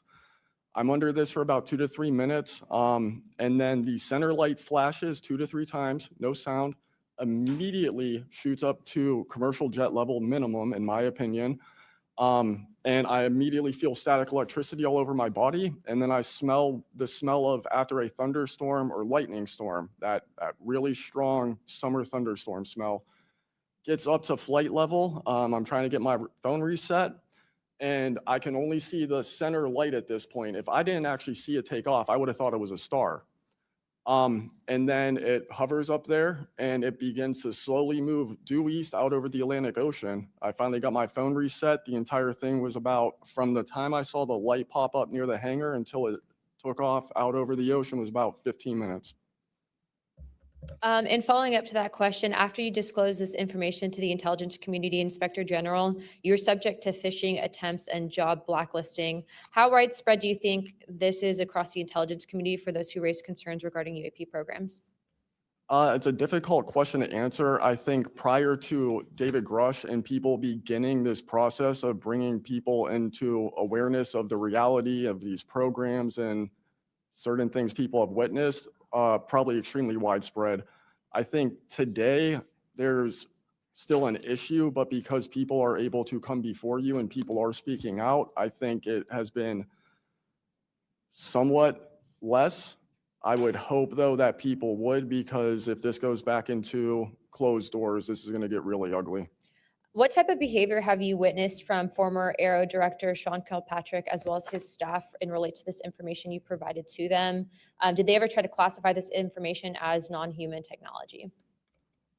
Good question. The problem with this is that I know what I experienced firsthand, and I know other things. I think the staff at Aero that I met with in March of 2023, I think they were good people doing the job they were told to do. I did not meet with Kirkpatrick. He was either not present or did not want to meet me that day. However, they did classify information about the reality of this subject. And it was very concerning because in my Aero MFR, they had actually referenced a former staff member that was the one who told me to go there, and they probably shouldn't have done that. And real quick before my time is up, and we might go to second round of questioning just so you're all aware, how important, given everything that you've seen and experienced, is the UAP Disclosure Act of 2025 in restoring both public accountability and trust? I think very important. I would hope, though, that the 7-year window could be shrunk, my opinion, but very important. The truth needs to be known. Thank you very much. I now recognize Jared Moskowitz of Florida. Thank you, Madam Chairwoman. Thank you for allowing me to wave on to the committee. I remember, the last committee when we had a bunch of former military personnel folks that either served on bases, were pilots, or were in different programs experiencing knowledge. It made me recognize that the narrative has changed, right? It's politically convenient for the government if you all weren't military folks in suits. It would be much better if you pulled up in Winnebagos and were wearing hats. And so the picture of this, because that's important for the American people on how you tell a story, what the message looks like, and who the messenger is. So this is now the second or third committee where we have former military folks with impeccable records, with information and knowledge. And it's definitely clear on a bipartisan basis that we have to protect our whistleblowers. There's no doubt. And in a day in which it's really hard to tell what's true or not from a political standpoint. And so I don't really know what is true. I don't know on this subject. But I do know when we're being lied to. And we are definitely being lied to. There's just no doubt about that. Mr. Wiggins, I want to talk to you. I find your background and testimony compelling. When you first saw what you were looking at, what were your first thoughts? My first thoughts were, I think everything that I was told and taught as a kid and as growing adult no longer was applicable. If I'm able to see something that I thought defies gravity in such a way, then what else could be possible? That was my first thought. So did you think what you were looking at was a weapons program that you were unaware of, or did you think what you were looking at was obviously some extraterrestrial piece of technology? Neither one of those crossed my mind. It was just. How about now? What do you think it is now? I'm not the expert. I think it. I want to be as skeptical as everyone else and just hope to know the information. Anyone in the U.S. government tell you what you were looking at to try to dissuade you from what you thought it was? No. So no one was like, oh, there was some anomaly with the technology. No one from the government did that? No one. How do you think you were treated when you reported this information or have talked about, the Tic Tac video is well out there. It's well reported. How were you treated? I've had no pushback at all. I haven't had anyone reach out to me or try to, dissuade me in either direction, militarily speaking. So I was treated fair, and I appreciate the Navy itself with assisting me with coming here to being able to testify. That's good. So what do you think the American people should take away from watching your video, right? Because when we watch it, obviously, right, we've never seen anything like that. It defies what we know to be technologically possible. What are we supposed to think? Someone's lying about something. Someone's hiding something, right? That's not normal what you looked at. I think what the American people should think when seeing that video, along with others before me, is that there is something out there, and we should know as the people what it is. Right. And so let's eliminate possibilities. So they didn't come to you and say there was a technological error with what you were looking at. So we put that aside, right? They didn't say it was broken. So we look at that and we see something. So it's either a weapons program being reverse engineered by our governments or other governments, or it's nobody's government and it's not from here. Those are it. You agree with that assessment? I agree. One or the other. Mr. Borland, when you first experienced what you were looking at, what did you do next? Like, what was your next step after it had passed and you were done? I actually kind of laughed to myself and said, okay, so this exists as well. Worked in enough programs, been exposed to enough that I was like, okay, so this is a real thing. I went back, walked the track, talked with a couple of my friends about it. I did talk with some of my coworkers, one in particular, which I thought was a joke, and it definitely wasn't, was like, you probably should never say this to anybody. And then what happened to me happened. So. What about you, Mr. How do you pronounce your last name? Nusatelli. Nusatelli. And sorry, I know I'm running out of time, Madam Chairwoman. So obviously your incident happened well before we could record things on cell phones and things of that nature, right? What did you do when you first experienced? Because what you saw, right? You saw it happen like right out of your base. Correct. So tell me what you did after you saw that. What was like your next move? And I want to hear what your experience was. My next move, I went into my house after it left. I made sure no one had been abducted, and I picked up the landline. I called the Security Forces Command Center.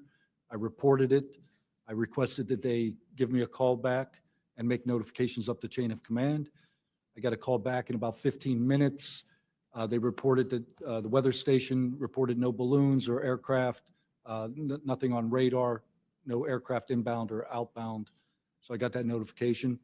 And then within the following day or two, me and the other witnesses wrote statements. We prepared a report, and then we filed all that information. Madam Chairman, thank you for your indulgence in my questioning, and thank you for continuing to lead on this subject. What do you and your friends think about it today? You all have talked about it. Yeah. I mean, so what do you think about your experience as a collective group? That'll be my last question, Madam Chairwoman. I mean, we've been talking about this for 20 years. We don't know what we saw. What we saw changed our lives and the way we think about everything. It was incredibly profound. The object I saw, I don't even know if it was an object. It was a light. It was an orb. It didn't look like a craft, but it did look solid. And that's what we talk about. We noticed the object, and this was a pattern across all the encounters. Someone would see a light. They would pay attention to the light. And then the object responds. It performs for you. And then they come down and they investigate you. So it's almost like they're curious. So that's the thing we primarily talk about. Why did it come after we noticed it? Maybe it noticed us after we noticed it. You're welcome. I now recognize Representative Mace for 5 minutes. Thank you, Madam Chair, and I want to thank all of our witnesses for being here today. Mr. Borland, I'd like to start with you and ask a few questions. Were there any other witnesses when you saw the equilateral triangle? Were there other witnesses that saw the same thing? Not to my knowledge, ma'am. At that point, the only people that would be awake is those of us that were doing operations for the GWAT and then security forces. So not to my knowledge. And do you think that, in your opinion, that the equilateral triangle was the U.S. government's technology? I did once upon a time, but knowing what I know now, I'll have to answer that question in a skiff probably. Well, my next question is, you teased us. So knowing what you know now means what? I know enough to know that if you want an answer to that question, go to Arrow. They have the answer. Do you think it was a foreign government? I do not. No. And Arrow is supposed to be disclosing. The last time I was in a skiff with Arrow, they said they were going to be doing disclosures. Had they been doing much of that? I don't have an answer to you you. I don't know. I know what Arrow reports publicly, and I know what I've been through. Yeah. And some of this stuff can be, I think, debunked, right? Sometimes there are weather balloons that look kind of a little funky, or drones or whatever, depending on the angle, direction, speed, etc. Are you scared for your safety? That's a complicated question. So being here today, if I say the wrong word, technically I can be charged with espionage. Espionage is a death penalty. Whistleblowers have faced it. John Kiriakou, for example. I am not scared for my physical safety in the sense of an agency or company coming to kill me, but I have no job. My career has been tarnished. You know, I'm unemployed, living off of unemployment for the next 3-4 weeks until that's gone. So it's a complicated question. Have there been stories leaked about your life to try to discredit you in the public eye? As of now, I don't know. We know they did that to Mr. Grush. I am aware. Yes, ma'am. They leaked his private medical information, horrific things. It is. Okay, you said in your testimony earlier with the chairwoman, you know other things. I guess that has to be mentioned in a skiff. It would. The other things. It would, pending I'm even legally allowed to speak on, and the people in the room are even legally allowed to hear it.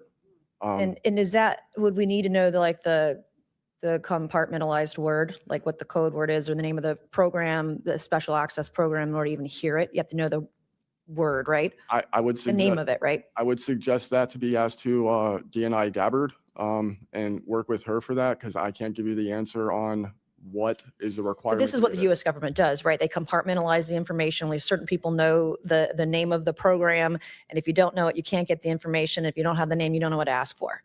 Even when we're reviewing the budget, we go into a skiff, we look at DoD budget and the budget of like black box programs, and we don't know what we're looking at because we don't know what these programs are. Is it a way for the government to hide from Congress what's really going on and where the money's going? In my opinion, absolutely, yes. You mentioned too in your testimony earlier that, quote, you went to speak with the government and they said somebody's name, a colleague's name, and you said they shouldn't have mentioned that staff person's name. What does that mean? A Senate staffer who is the one who helped me get to Arrow recommended me I go there, gave me the email and the phone number because I could not find that information at all at the time. In fact, I believe you guys have talked about how Arrow didn't even have a website for quite a period of time. We were told they were going to do disclosures, both what they've debunked, because some of it can be debunked, and then what they haven't been able to debunk. And to my knowledge, it hasn't been a thing. I only have 1 minute left. So Mr. Knapp, we were definitely going to you. Watch every documentary. You guys have you and Jeremy have done a terrific job. I usually have more questions than I have answers. I think we all do. And you guys are doing a terrific job to bring information to the public. Do you think that any of this is a psyop by the U.S. government? Entirely possible. I mean, our government and other governments have admitted that they've tried to use UFOs to cover secret projects. But I think they also do some reverse engineering of those claims. So years after people start seeing UFOs over Area 51, for example, they come up with the story, oh yeah, that was, we planted that story. So I read in a major newspaper just a couple of weeks ago, they planted this story. An Air Force colonel went out into the desert, went to a bar at Rachel and gave them some fake UFO photos. And that's how the whole story about Area 51 started, which is preposterous. Yeah, and I didn't even get to the crash retrieval program stuff yet, Ms. Chairwoman. There's just so much. Okay, thank you so much for your time today. I wish we had more time. Thank you, Madam Chair.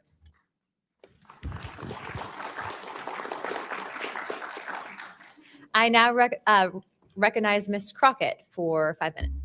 Thank you so much, Madam Chair, and thank you so much to each of the witnesses that have come before us today.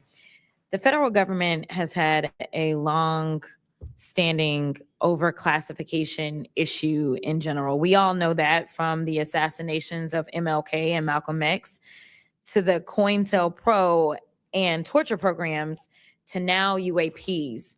The federal government has kept the American public in the dark about issues of immense public interest. The federal government has routinely made excuses for failing to provide transparency to the public, the most common of which is national security concerns. Mr. Spielberger, can you provide an example of when national security was inappropriately used as a pretext for classification? Congresswoman, probably one of the most infamous examples of that is the 9/11 Commission that found that overclassification was a key factor in the failure to adequately prevent the attacks of that day. In addition to that, what lessons from these oversight failures should guide Congress in approaching UAP oversight? Generally speaking, we would advise this Congress to ensure that agencies adopt a general policy in favor of disclosure instead of a knee-jerk needing to overclassify information and documents. We should ensure that when information is classified or deemed sensitive, it's only for legitimate national security and privacy concerns. And we would recommend adding additional factors to the considerations of cost, value, and certainly to the extent that it's critical for the public interest and the public's right to know, especially when we are talking about these very serious national security concerns and implications. Can you speak to how whistleblowers have historically helped Congress uncover the truth in other areas and how that might apply here? Absolutely. So again, Congress has always relied on whistleblowers coming forward and making disclosures in a number of different issues across different agencies, anything from national security to airline safety, railway safety, environmental concerns, workplace health and safety, a lot of issues coming out of the COVID pandemic, for example. Whistleblowers have come forward with important disclosures on just about any critical issue affecting our government and affecting the American people, all of which have grave implications for the rights and protections that we have and how we live our lives in communities across the country. How important is it for whistleblowers to have strong protections when it comes to UAP-related disclosures or disclosures of other topics of excessive government secrecy?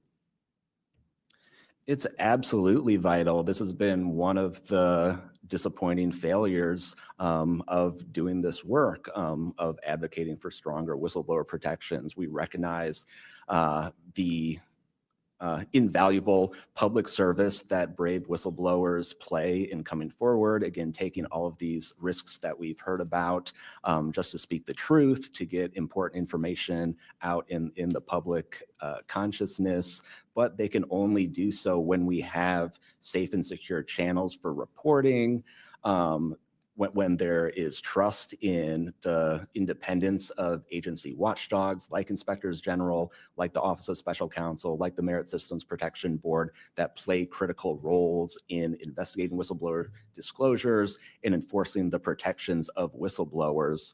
All of that is essential to allow whistleblowers to keep coming forward and playing these incredibly important public roles. Thank you so much. Let me just say this. People look at Congress, especially now, and they see a lack of unity.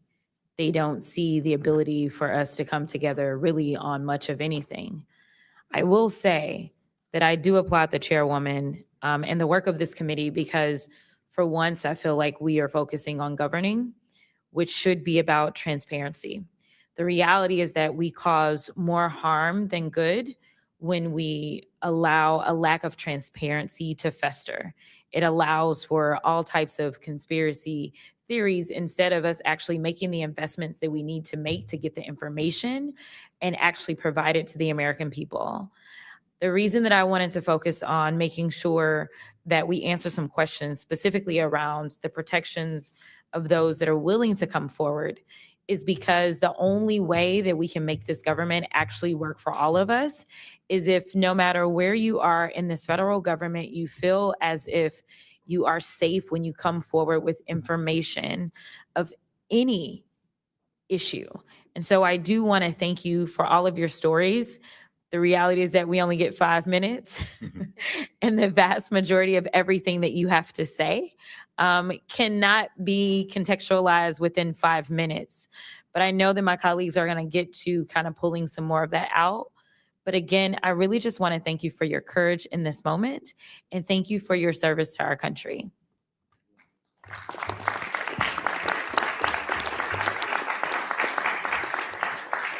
I now recognize Mr. Burchett from Tennessee for 5 minutes.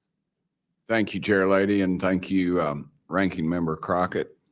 I see a lot of friends out there, and I see a couple enemies, so I'll kind of remember that.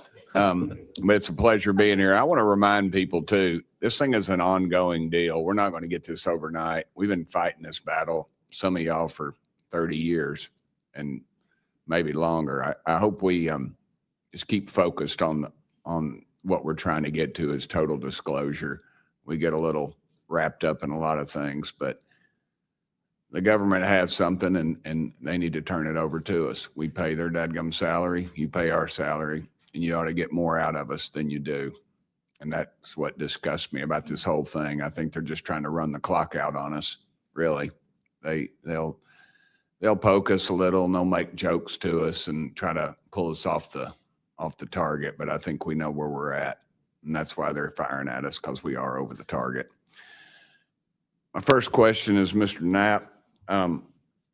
I recently introduced the UAP Whistleblower Protection Act to help provide whistleblower protection to federal personnel for disclosing the use of federal taxpayer funds to investigate UFOs. I still don't want to say UAPs. How can Congress further increase whistleblower protections?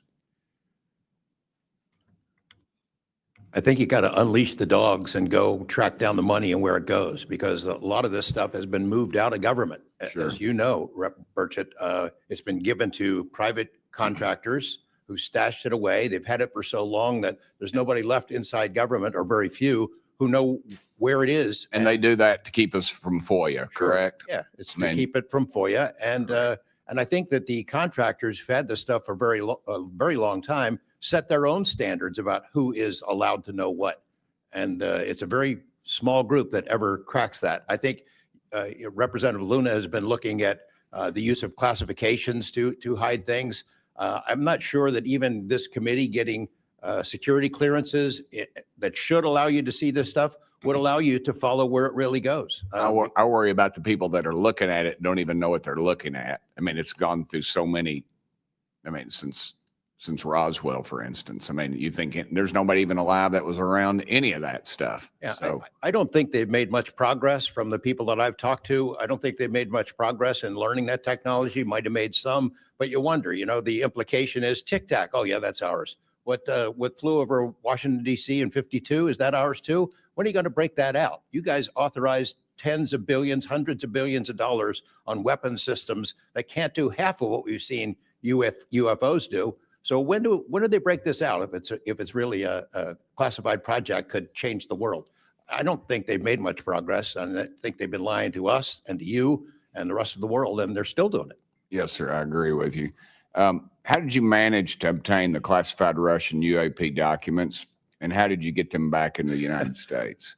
Well, I met this Russian physicist who was in the United States lecturing. And I want to clarify that I can't even take a thing of honey home on my airplane when I fly back to Tennessee. Yeah, so I did something pretty dumb. And I'm bitter about it, but go ahead.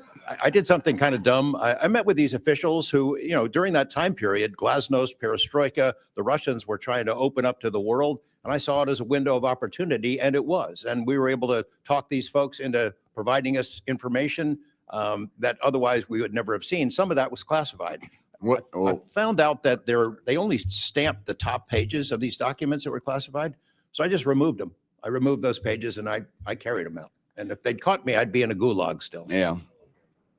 We'd be saying, what happened to George Knapp? Oh, yeah. What happened to the Russians that came forward to you in 1993, and were there any repercussions for them? Well, there were. The first thing that happened when I talked about this after getting back and going through the files and things and sifting through it, the Russian physicist who had helped us be introduced to all these people wrote back and said there was a huge eruption, that there was the real right, far autocratic forces that wanted a return of the USSR had really go after these guys. They described them as traitors. Nikolai Kapranov, the physicist friend of mine, said, look, if this had happened 5 years earlier, we would be in prison. If it had happened 10 years earlier, we would have been shot. Right. Luckily, at that point, Putin was not in power, but none of those people that we talked to on that trip in 1993 would ever talk to me again. I went back in 1996, and it was like I had the plague. I spoke to different people, but they were scared. And eventually, the story was spun where the Ministry of Defense officials who gave us this information were described as ufologists who said there was nothing really significant to these files. They didn't really find anything a big deal. And I can tell you, you'll see those files that I shared with you. They did find stuff. There was an incident in October of 1982 over an ICBM base where UFOs popped up, was observed over this base where the missiles are pointed at us, United States. These UFOs perform incredible maneuvers. They split apart, they fuse back together, they'd appear and disappear. And right at the end of this 4-hour period, the launch control codes for the ICBMs lit up. Something entered the correct codes. The missiles were fired up and ready to launch, and they could not shut it down. The Russian officers were panicking. The UFOs they disappeared. The launch control system goes back to normal. Colonel Sokolov and his team came in, took the thing apart, could not figure out what it was. It wasn't a power surge or EMPs or some of the baloney excuses that our country has given for similar events involving our nuclear missiles. They thought it was a message from wherever the UFOs were from. And that's a chilling thing. I mean, we were a couple of seconds away from World War III starting, and the UFOs were responsible for it. All right, I'm out of time, but real quick, who are the contractors that have this material, corporations? Well, one of them is Lockheed.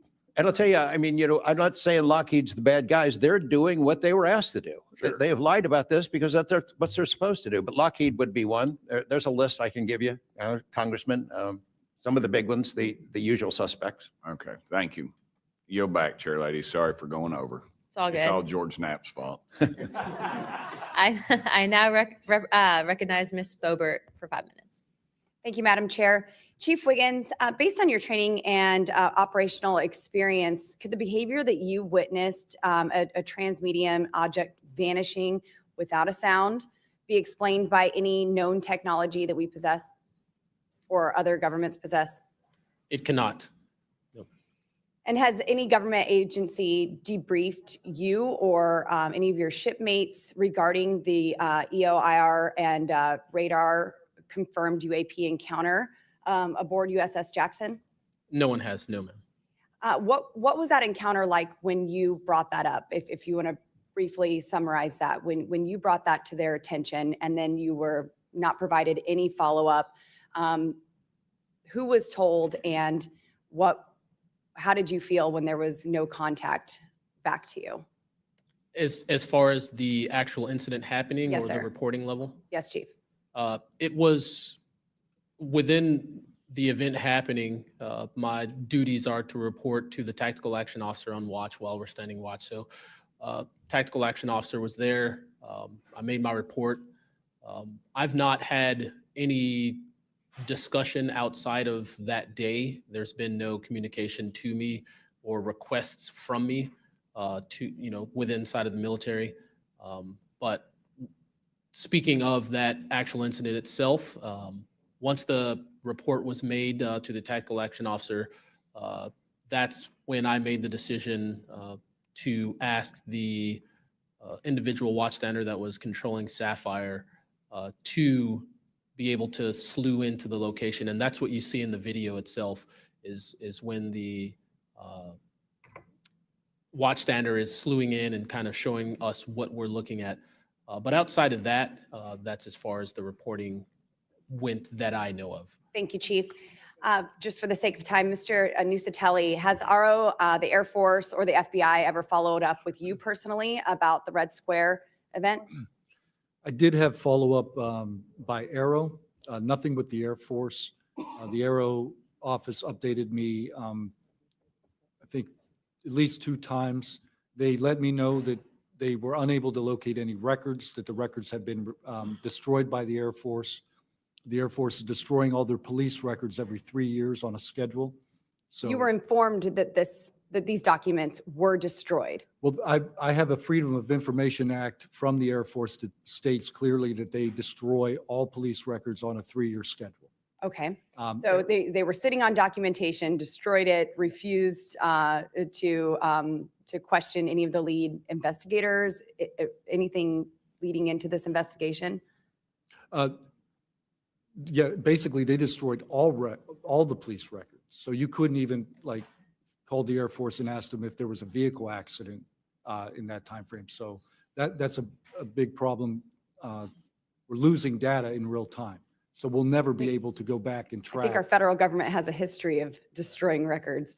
Thank you. Thank you very much, Mr. Nusatelli. Dr. Borland, as a geospatial intelligence officer, have you seen classified data indicating UAPs operate in restricted U.S. airspace? And has that information been withheld from Congress? I have not in U.S. airspace. That is intelligence oversight, so I did not have domestic authorities. After filing your Inspector General complaint over retaliation inside the Pentagon's UAP office, did you receive any kind of protection or just more retaliation? Within the IG or Aero, ma'am? Either. Aero, they went after the staff member and classified everything, shut that down. The IG, to this day, I don't even know if my complaint's active. I know my attorney that represented me was very, very, very concerned. And the best of my understanding, I was determined credible, not urgent. And do you think that experience would suggest that the internal UAP investigations may be compromised? Possibly. I mean, it's so hard because this goes back to people doing the job they're told to do. And very few people are going to want to give up their careers, 20, 30-year pension, get rid of their kids' health care, get rid of their house. It's possible, yes. Yes, thank you very much, Dr. Borland. Mr. Spielberger, do national security whistleblowers currently have any external appeals processes to challenge retaliation, or are they just stuck relying on the same agencies that they're accusing? Congresswoman, this is one of the biggest concerns that we at POGO have, basically around the independence of investigations and accountability for retaliation. Basically, yes, national security whistleblowers have to rely on internal administrative processes that go through agency inspector generals. There are some differentiations, but the bottom line is that they are forced to rely on protection from the same agencies and people who they are alleging retaliated against them. Yes, well, I thank you all for your bravery. We are out of time here. Thank you so much for coming forward, and we will do everything that we can to ensure that you are all protected. Thank you for trying to bring truth and transparency to the American people. Madam Chair, I yield. I now recognize Mr. Burleson for about 5 minutes. Thank you, everyone. It takes such great courage to come forward, and we acknowledge that, and I hope that you see that we are taking that seriously. And so very thankful for what you're doing today. I'm also very thankful for previous witnesses that have come forward. I see Matthew Brown in the audience. He courageously stepped forward and was as a witness. I encourage everybody to look and seek his testimony. I want to thank the people that came in our first hearing. Ryan Graves, David Grush, David Fravor. And in our second hearing, Admiral Gallaudet, Lou Elizondo, and Mr. Gold. And the many others that have come forward. We hear you, and it's time that we, enough is enough. It's time that we take action. Look, I'm not jumped to the conclusion that I believe that there are, aliens coming from another planet. But I'm open to that. And I think that it's our responsibility, especially when we're seeing that we have a government that is actively blocking information from us. Just last night, I tried to get an amendment onto the National Defense Authorization Act that fit in the germaneness of that bill to have UAP disclosure. And conveniently, it was named non-germane, mostly deemed by staff, not even an elected official. This is the kind of stuff that we repeatedly see. Last year, we were blocked by someone in House administration from being able to receive a full briefing from Arrow. So not an elected official, but someone in staff blocked us. And I've had it. Enough is enough. I want to cue up a video that I've been given. And as before it starts, I'm going to describe, this was taken October 30th of 2024. This video is of an MQ-9 drone tracking an orb, or this object, off the coast of Yemen. You'll see that another MQ-9 launched a Hellfire missile. That you cannot see that drone. And so I'm not going to explain it to you. You'll see exactly what it does.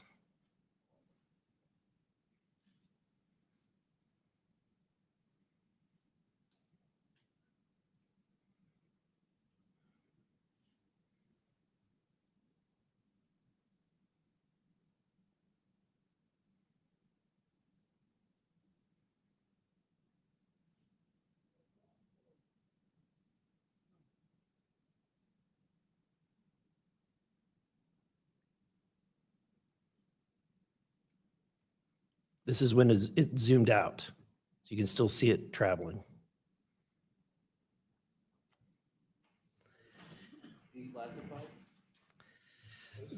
So, Mr. Knapp, have you heard about, events like this occurring?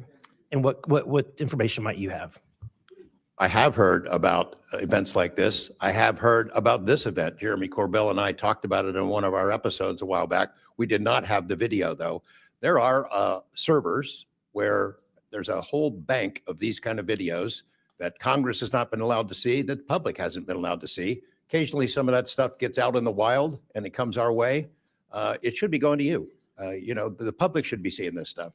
And why you're not allowed to, I don't know. But that's a Hellfire missile smacking into that UFO and just bounced right off. And it kept going. It kept going, and it looks like the debris was taken with it. Yeah. What the hell is that? So what again, flies like that? again, I'm not going to speculate what it is, but the question is, why are we being blocked from this information consistently? I want to ask this just question. How in the world, this is the document, I want to enter this in for the record if it hasn't already been entered, Madam Chair. The document So that you ordered. provided on thread 3, this is a huge file. How in the world did you smuggle this out of Russia? Carefully. In your socks? And I don't think I want to be really specific about it because I might have to go back there and get some more sometime. Although, Okay. no, that'd be crazy to do that. Well, I took the top pages off that were stamped with the security signature, and I carried them out on my person. But the rest of them, I just threw in my suitcase and threw some caviar in there as a distraction as well, and hoped for the best. Otherwise, I'd be a citizen of Siberia right now. And you had you reported James Lakatsky came to you with government possession of NHI craft and how they ultimately gained entry. Can you testify to the veracity of that claim? Dr. Lakatsky is an honorable man who served most of his career with the DIA, a very trusted, high-level rocket scientist and intelligence analyst who inspired the OSAP program, as I said earlier. And in full disclosure, I've co-written 2 books with him. He dropped this on myself and our other co-author out of the blue.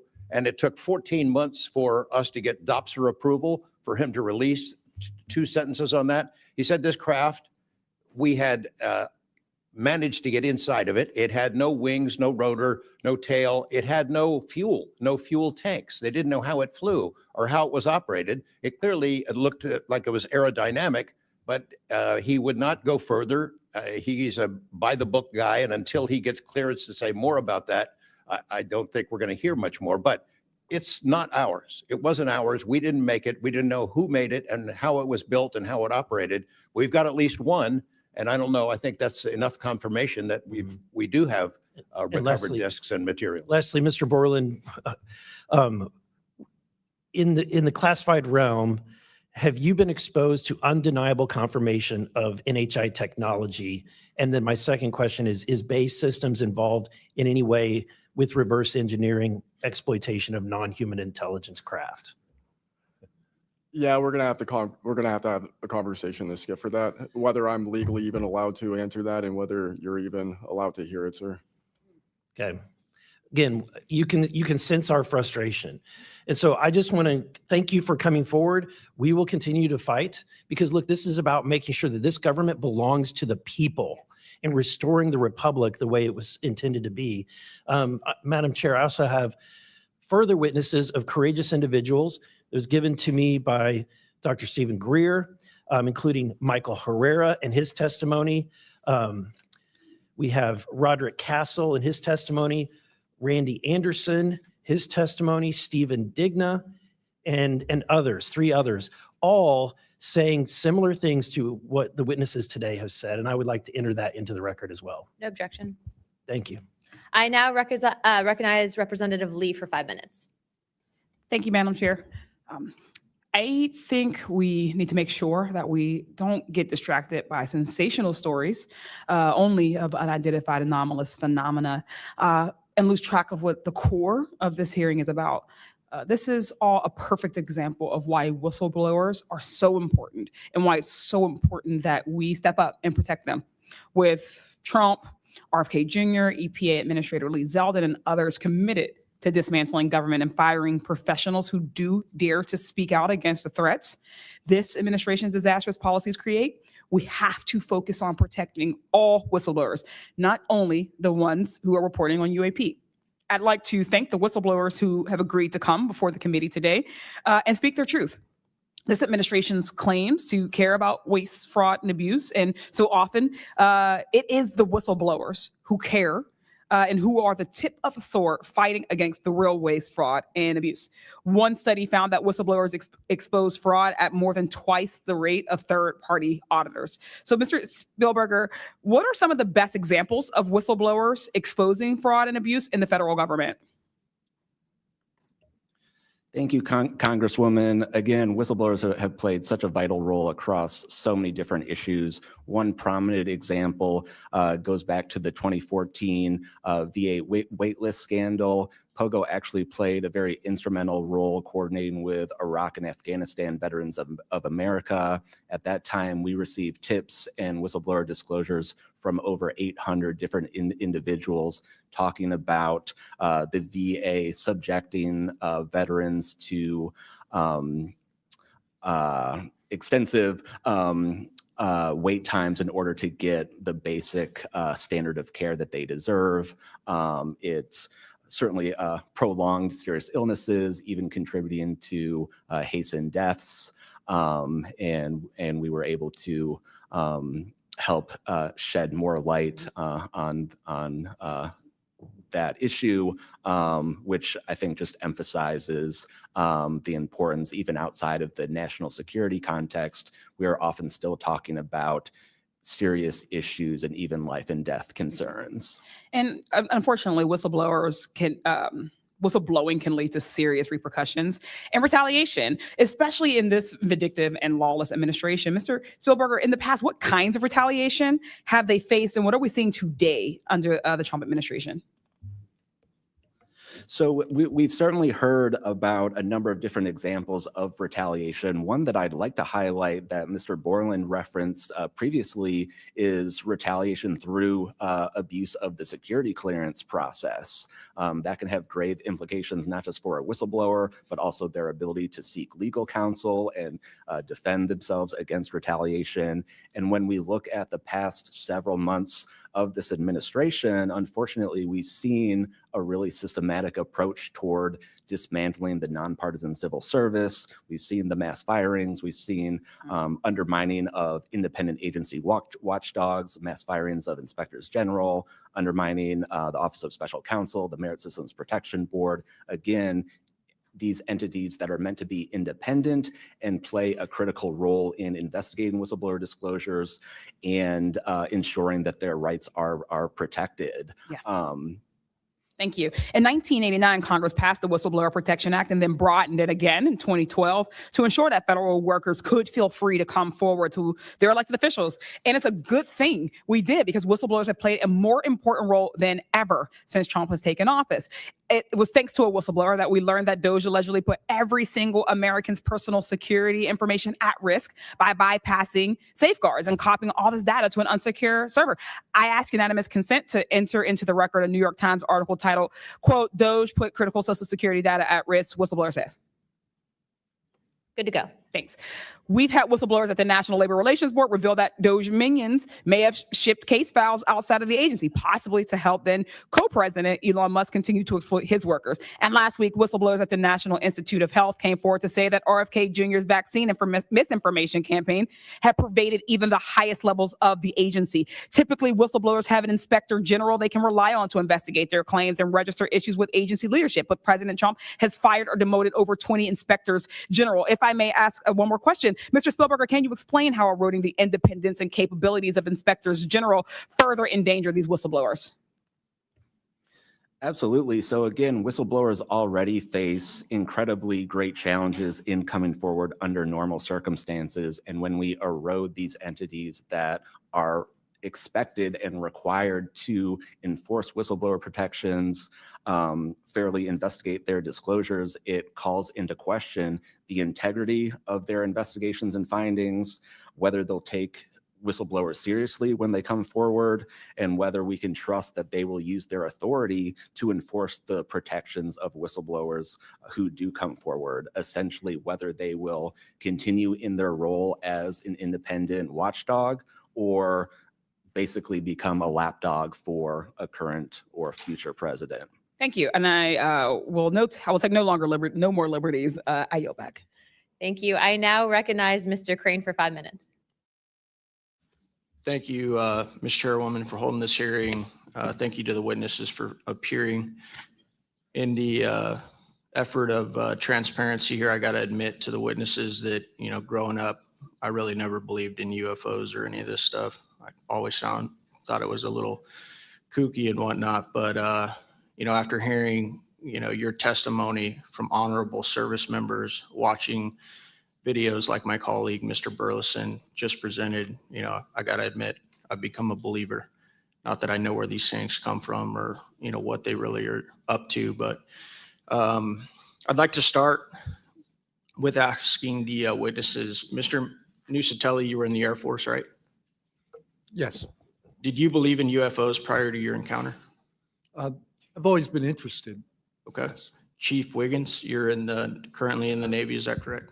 Correct. Did you believe in UFOs before your encounter? I did. I'm from Las Vegas and I've watched George Knapp my whole life. Okay. What about you, Mr. Borland? I have always been open to where facts go. So, were you guys scared or hesitant to come forward and tell your story because of fear and believing that you might be reprimanded or ostracized from society because of your stories? Mr. Nusatelli? Yes, absolutely. I probably would not have come forward if I didn't have documentation to prove some of my story.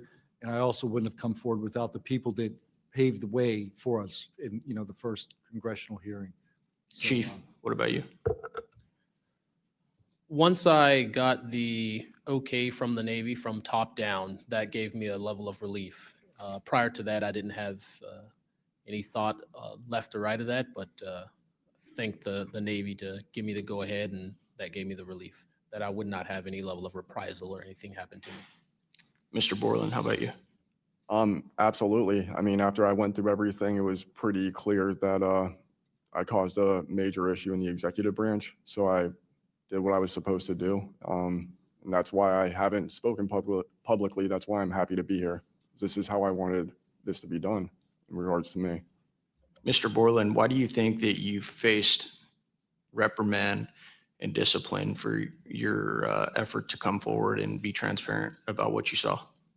About what I saw is the reason why I got into what I know and has been disclosed to Arrow and the IG. And I think that information, well, it was labeled an extremely sensitive national security issue. Thank you. Mr. Knapp, I've watched many of your videos on Joe Rogan and other places. One of the big questions, I think, for many of us is why do you believe that the federal government refuses to be transparent about this issue? I think there's probably multiple reasons. At the start, when these things first started invading our skies in large numbers, we were scared. It was right after World War II, and we didn't know what they were, and they didn't want to panic the public, and that was probably a good call. Over time, I think the lying sort of became institutionalized. You know, flights over Washington, D.C. in 1952, they're seen, they're captured on radar, jets are chased after these objects, and then we get an explanation it was a temperature inversion. And those kind of lies have been told for a long time. What was told to me by an investigator from Congress, a guy named Richard D'Amato, who was sent after this story by Robert Byrd and Harry Reid. He came out to Nevada, tried to get into Area 51, did get in there, looked around, talked to people, trying to get to the bottom of it. He believed that this program, reverse engineering, et cetera, was inside, had been moved inside these corporations. And he said, when this comes out, people are going to go to prison. And he meant people who were basically misusing legitimate national security funds, tens of billions of dollars, in order to keep this cover up going. I also believe there's a legitimate reason for the cover up in that there is undeniable connection of national security involved in this technology. If we are racing for it to master that technology against the Russians and the Chinese, which is what I have been told by Senator Reid and many others, then it is a race that's critical to our survival. There could be a form of disclosure, I think. Yes, it's real, it's from somewhere else, without revealing all the details that would allow someone else to have an advantage in the race for this technology. Thank you. Finally, I'd like to enter into the testimony a letter I sent to the DoD regarding the case of Major David Charles Grush, a UAP whistleblower who's been extremely helpful to this committee. Unfortunately, due to his participation in the disclosure of UAP, he suffered reprisal like the removal of his clearance, denial of promotion, and loss of medical retirement. I wrote the DoD on July 24th, 2025 on behalf of Major Grush, and I'm still waiting for a reply. I appreciate any help the committee can offer to get a response. Thank you. I yield back. Without objection, we'll be following up with the DoD after this hearing. Thank you, Representative Crane. I'd next like to recognize Representative Gill for 5 minutes. Thank you, Chairwoman Luna, for holding this hearing, and I'd like to yield a minute of my time to you. Perfect. My first question is to Mr. Knapp. Mr. Knapp, how do we know that the files that you obtained from the former Soviet government are not BS and just given to you as a disinformation campaign against the U.S. government? That's a good question. So I shared some of them with the Senate Intelligence Committee when I first got back because that was requested by the Russians who shared some of that information with me. Secondly, I gave all of that material to the DIA through BASS, the OSAP program. Sorry for the acronyms. Can you name names real quick? Sorry. At BASS or Who OSAP? did you give them to directly? I gave them to Robert Bigelow and to Jim Lukatsky. And they hired a whole team to go through them and retranslate them and analyze it. And they created a structure of how the UFO programs in the USSR and Russia were put together. They said they were real. The other person who said they were real is David Grush. Noted. Thank you. Representative Gill. And thank you. I'd like to yield the remainder of my time to Eric Burleson. Thank you, Representative Gill. Mr. Wiggins, Chief Wiggins, in your view, what mechanisms such as internal protocols, witness debriefings, or cross-agency documentation should be better established in order to ensure that such a credible sighting like the one that you have given are preserved and made available to oversight bodies like this? Thank you, sir. As a active duty Navy member, we our mission is to carry out the ship's mission or the command's mission.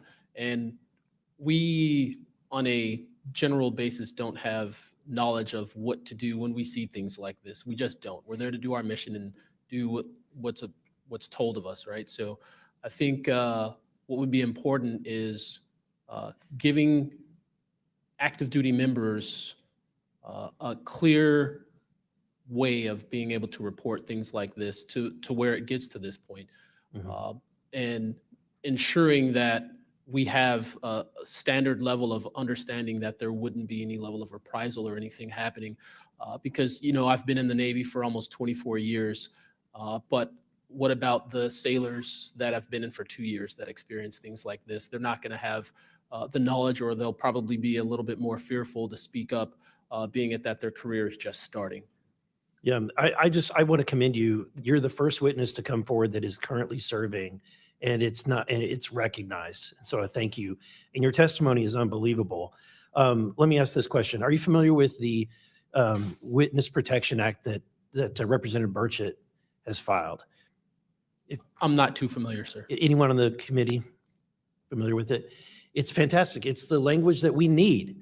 It's language that will protect whistleblowers from any kind of reprisal, and yet it's again and again blocked by this body in some way. Many a times it's being blocked not by elected officials but by staff behind the scenes. And the other bill, the UAP Disclosure Act, which was filed last year, Senator Schumer, who I cannot believe that there's a topic that he and I agree on, but he and I agree on this topic. He has sponsored it in the Senate. He put it on the National Defense Authorization Act last year. Remarkably, I can't get it it was stripped out by the House last year, and I can't get it onto the bill leaving the House this year. Mr. Knapp, how far would that bill go to actually getting the answers that we need? Pretty far. I think that they're still going to have roadblocks. You know, the keepers of the secrets, the private companies that have been doing this job for intelligence agencies for a long time, are not going to cough it up. You'd have to force it out of them. And whether you can get them to admit that they have it or not, I mean, they're supposed to lie about it. They've been lying about it. More power to you. I hope it works. I hope it passes this time. But it's a daunting challenge to get them to open up after lying about it for more than 75 years. Yeah. And then finally, Mr. Borland, when you engaged with Arrow in 2023, you noted that their public statements did not match the reality that you and others had witnessed. In your assessment, what were the key limitations of Arrow? You know, I would put it to you this way. The statement Arrow has made is scientific evidence of extraterrestrials. Scientific evidence requires a scientific control. Extraterrestrial is an entity on another planet. The only way to scientifically prove extraterrestrial is we have to go to that planet, acquire technology, bring it back, and compare it to what we have here. So you're saying they won't let anything out or they won't come forward unless they confirm that unless they go to the planet and confirm where its origin is. That would be scientific evidence, yes. And by that statement, Arrow found no scientific evidence of extraterrestrials is basically, I don't want to call it a psyop, but a misrepresentation, because we do have things. But making that statement is not technically a lie. It's a misrepresentation of the full truth. Thank you. Madam Chair, may I, just since we're on that topic real quick, how do we get to these other planets? How do we pass the Van Allen radiation belt safely? Good question for you. I cannot answer that for you. I would now like to recognize Mr. Perry for 5 minutes. Thanks, Madam Chair. I think I'll start with maybe Mr. Borland. So you have a clearance, right? You're in uniform, you have a clearance. When did you leave at service? What year? I left in 2013, February 2013. Who was the president, if you recall? 2013 would have been President Obama, sir. Wasn't President Trump, right? No, sir. Okay, so you have a clearance, right? You're serving in uniform, you have a clearance. Yes, Your sir. story, I think many of us are kind of picturing the scene. You walk out in the flight line, having a smoke, this event occurs. Do you have the perception, at least I do, based on your story, that this involves the U.S. government. Whatever you saw involves the U.S. government. That is 100% my opinion then and now. And was there an after action? Do you do a daily debrief of the activities of the day? Was any of that recorded? Was there a conversation with the command? Was there any documentation that you know of at the time? Not to my knowledge. I mean, like I said, I talked about it in on the ops floor, and a couple of people had pulled me aside, some older enlisted, and were like, you probably want to keep that to yourself. So did you get the impression that they knew what you were talking about, just didn't want you to harm your career or seem crazy, or that they didn't really witness? Did you know anybody else that witnessed what you saw? Again, not that night. Like I said, the only people that would have been out there would have been security forces, and then those of us that were doing ops. Security forces in uniform or contract? Probably both. Did you talk to them? Did anybody talk to them in an after action? Not to my knowledge, sir. Was there any interest in the command to determine and verify what you saw? Not to my knowledge, sir. It's unfortunate. Chief Wiggins, thank you for your service. Gentlemen, thanks all of you for your courage to be here. Your story's a little bit different. Sounds like it, well, for both of you guys, and also Mr. Nusatelli, if this were sanctioned by the U.S. government, even though you have a clearance, but it's classified above the clearance level, do you see any reason why they would allow you access, being present, viewing it, hearing it, being around it? Like, what is this, an accident? Like, does the U.S. government make these kind of accidents? They make accidents, mistakes like this? Like, we're doing this. We're doing this test of this new system, and we forgot these guys were standing here. Does that sound like something that the U.S. government would do? No, sir. Some of the launches we were doing were like $5 billion projects that had taken like 10 years to develop the technology. And these objects were coming right up to the launch pad. So any kind of mistake, I mean, it could cause a catastrophe. Right. So it's very confusing why these objects would be operating in and around our bases or during training exercises. So it would lend you to believe that the U.S. government had nothing to do with whatever it is you saw. Correct. They wouldn't want it there because it would potentially interrupt the proceedings at the time. Was there an after action? Was there a discussion by your command was there an investigation? It's pretty significant activities that you were involved in. Was there an investigation that you know of? We conducted investigations in real time. Right. And we document all the evidence, but as far as anything from higher up, I don't know if there was an investigation done. No information came down on what we should Were do you to ever mitigate. interviewed at someone else's request? About that incident? Yeah, about the incident. I don't believe so. Do you think you find that odd? If something happens, you're around multi-million, maybe billion-dollar operations and launches of national security interests, very sensitive. There's an anomaly in the operation. The only person witnessed it, saw a UAP at Vandenberg at that time frame that was interviewed was the one that witnessed the thing land. Why wouldn't, well, I don't know why I'm asking you, but it seems to me that we would want to interview everybody associated, even not associated, to find out if they were associated. Chief Wiggins, how about you? Was there an investigation? Was there an after action? Was there documentation on the incident that you were privy to? No, sir, not that I know of. And in my previous experience as an operations specialist, all operations that I've been a part of have been deliberate. So yeah, they're and deliberate operations. After the operations, you conduct an after action review, or that's what the Army calls it. I don't know what I imagine the Navy has something similar to determine your weaknesses, your successes. Do you do that in regard to this incident? No, sir. The Navy calls it after action reports. And not to my knowledge, was there an after action report of this incident, sir? It's unfortunate. Thank you, Chair. I yield. I now recognize Mr. Biggs for 5 minutes. Thank you, Madam Chair. Thank you to the witnesses for being here today. I'll tell you that today's testimony should alarm every American, no matter their views on UAPs. This isn't simply about UAPs. It's about government integrity, responsible use of taxpayer funds, and Congress's constitutional duty to oversee the executive branch. heard evidence of critical information hidden in special access programs, off limits to virtually every elected representative, and certainly to the public. Credible witnesses report retaliation for speaking out. These are clear attempts to silence those who are exposing the truth. We must protect the whistleblowers. And decades of government disinformation have eviscerated public trust. So this isn't a partisan matter.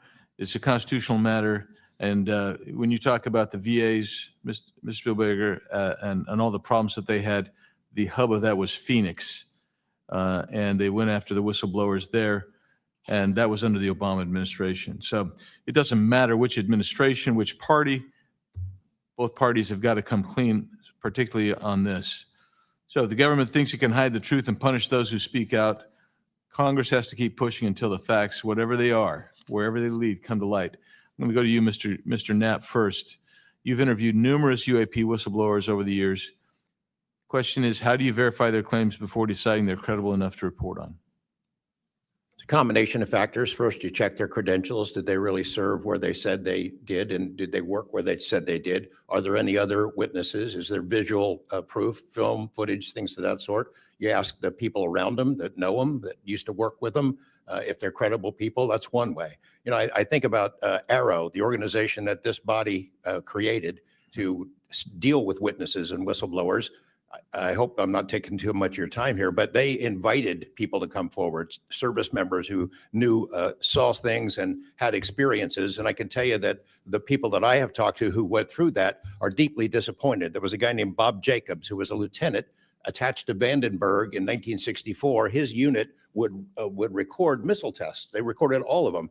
On one of these particular tests, a UFO comes out of nowhere, zaps what looks like a laser beam at what would have been a nuclear dummy, a nuclear weapon, and disable it. And he is called into the commander's office.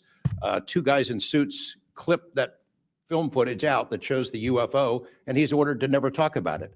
He comes forward to Arrow. He heeds the call, thinking he's doing his duty as an American to tell that story, and they completely dismissed him. They made up a story that they had tracked down the original footage, and there was nothing like that in it. Well, there was no original footage. It had been taken away the day the footage was recorded. He's deeply disappointed. People like Bob Salas, who had worked at a nuclear ICBM base, who saw UFOs flying over the base and these missile silos were taken down. He went to Arrow too and was completely disregarded. It almost looks like Arrow operated as a counterintelligence operation to get people to come in, tell their stories, and then discredit all of them. I can't imagine that any whistleblower or witness will ever go to Arrow again because of what happened under the first director, who's now long gone, but still seems to act as the spokesperson for that organization. And I would say, Madam Chair, maybe at some point we need to really dig deep into Arrow, and I would encourage us. Oh, I'd be happy to send maybe a subpoena to Mr. Kilpatrick. That'd be done. Mr. Nucatelli, you've testified that official Air Force records of the Red Square incident are now held by Arrow and the FBI. Has Congress or you been denied access to those records, and on what grounds would we be denied access, you or us? No, the records are unclassified, so okay, provide them. In the 2003 to 2005 incidents you described, were any physical effects, electromagnetic interference, radio anomalies, or security system disruptions documented in base logs or any reports, official reports? Not to my knowledge. Mr. Wiggins, has the full resolution unedited footage of your incident been provided to Congress? Yes. Okay. Were you or your crew ever instructed formally or informally not to document or discuss the event? Ever? No.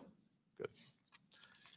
Mr. Borland, you've talked about manipulation of your security clearance records. Can you identify which agencies or offices were responsible and whether they provided any written justification? I can do that in a skiff, sir, 100%. Because of being a part of a multi-agency special access program, I cannot give those publicly. So I'd encourage us, Madam Chair, to have that SCIF meeting if we can. And then, Mr. Borland, again for you, testified that you withheld certain sources and methods from Arrow due to mistrust. Can you give us some specifics that led you to believe they were misrepresenting the truth? Well, as I said already, what I said about scientific methods, scientific control, extraterrestrials, I mean, I know what I've seen, I know what I know, and I know it's true. So any agency that's going to go public and try and manipulate the public perception of this subject in such a way that is negative when I know the truth about it is why I had extreme reservations with it, and also what I've been through and other whistleblowers and people in the know about this subject have been through. So, Madam Chair, thank you for letting me wave on. I think the key thing there you talked about was manipulation of message, manipulation of narrative. That is really the problem with this entire the system that we've seen since you've started these wonderful hearings, Madam Chair, and I thank you so much. Thank you, Representative Biggs. The chair would now like to recognize Mr. Begich for 5 minutes. Thank you, Madam Chair. First question, Mr. Borland, earlier today you mentioned that in a SCIF, you would be able to discuss whether a member of Congress is actually legally able to access certain information. Under what authority would a member of Congress be restricted from accessing information on this topic, even within a SCIF? I would suggest reaching out to Director Gabbard and speaking with her about that. I'm hopeful that this goes back to the executive branch and who even has authority. Unfortunately, I can't give you a 100% solid answer because I don't even have that knowledge. Next question to George Knapp. What is the estimated annual budget, your view, for the program for investigating or reverse engineering UAP-related technology, including official, misappropriated, or black budget funds? I wouldn't have a clue. I don't know of any person that's ever seen it. Does anyone on this panel wish to address that question? Okay, moving on. Are any of you willing to name specific gatekeepers within the root cell of the UAP-SAP Federation?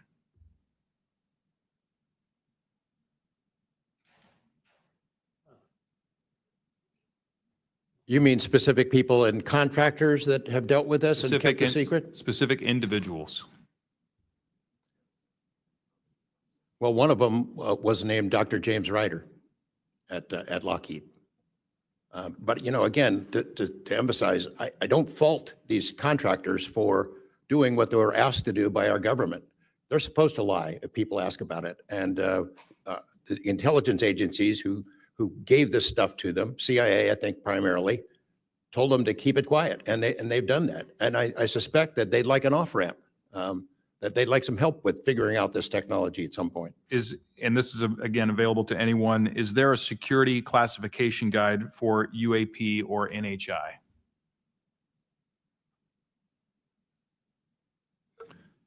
I remember in the 2003 or 2023 hearing, it was stated that all UAP related material is classified secret or above. I have a name for you. Go ahead. Glenn Gaffney, CIA. Glenn Gaffney, CIA. Another question for you, Mr. Knapp.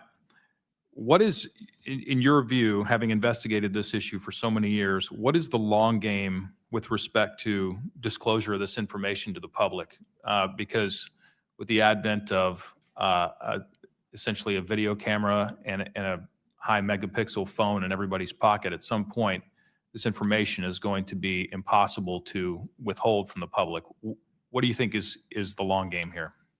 Well, the secret's out. I mean, how many videos have there been already? You know, videos that are leaked from within the military and intelligence agencies and contractors and sensor platforms. It's out there, but they have the high ground. The people that don't want us to take it seriously dismiss it, discredit the witnesses, come up with a cover story. I mean, it's been out there a long time. The public senses that it's real, and the people in authority dismiss them. It's a game that's been going on a long time, and I don't think they're ever going to release it. I think that there's an attitude among the people that have been involved in this for a long time that the public doesn't deserve to know, and that the public probably can't handle it, but they can.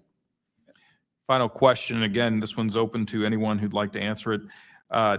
Describe your understanding of the org chart or lines of control within the executive branch with respect to these topics.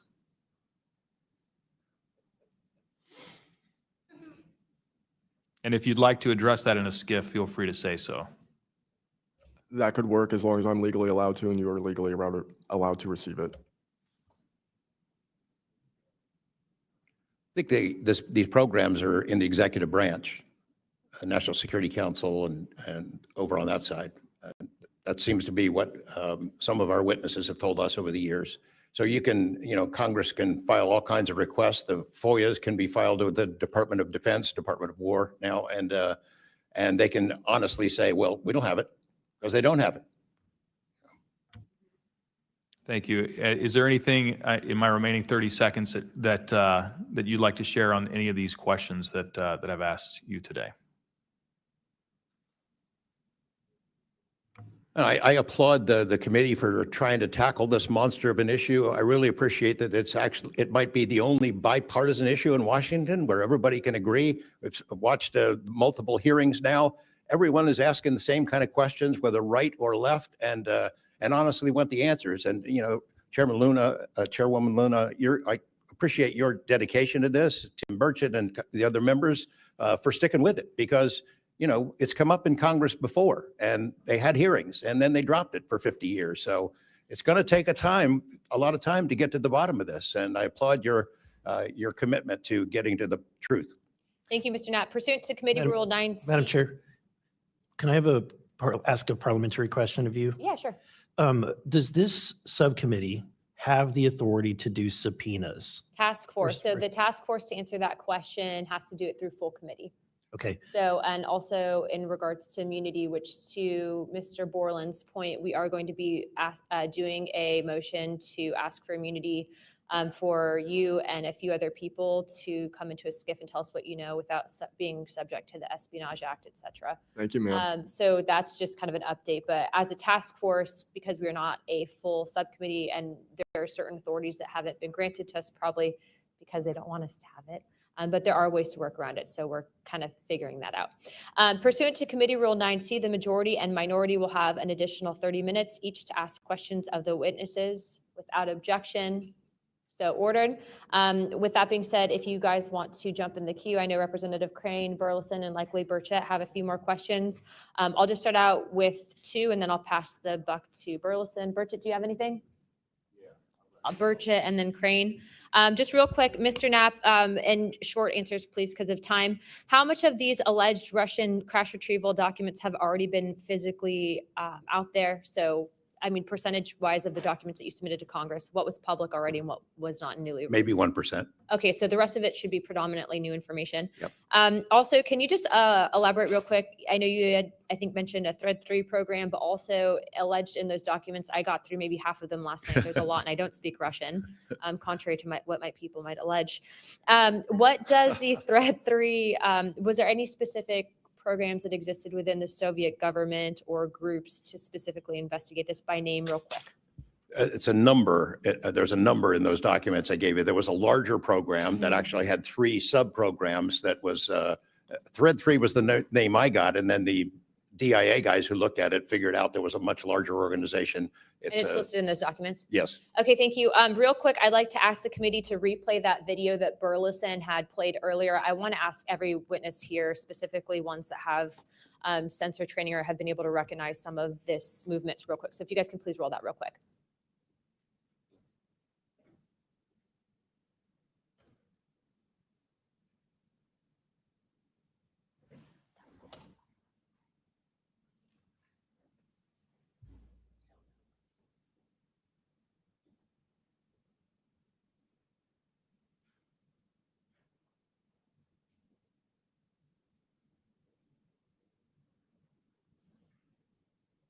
Okay, while this is still rolling, Mr.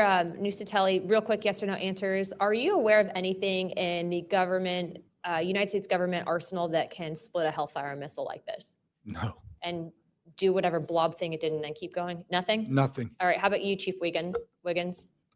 Nothing to my knowledge, ma'am. Okay, and how about you, Mr. Borland? I prefer to answer that in a skiff.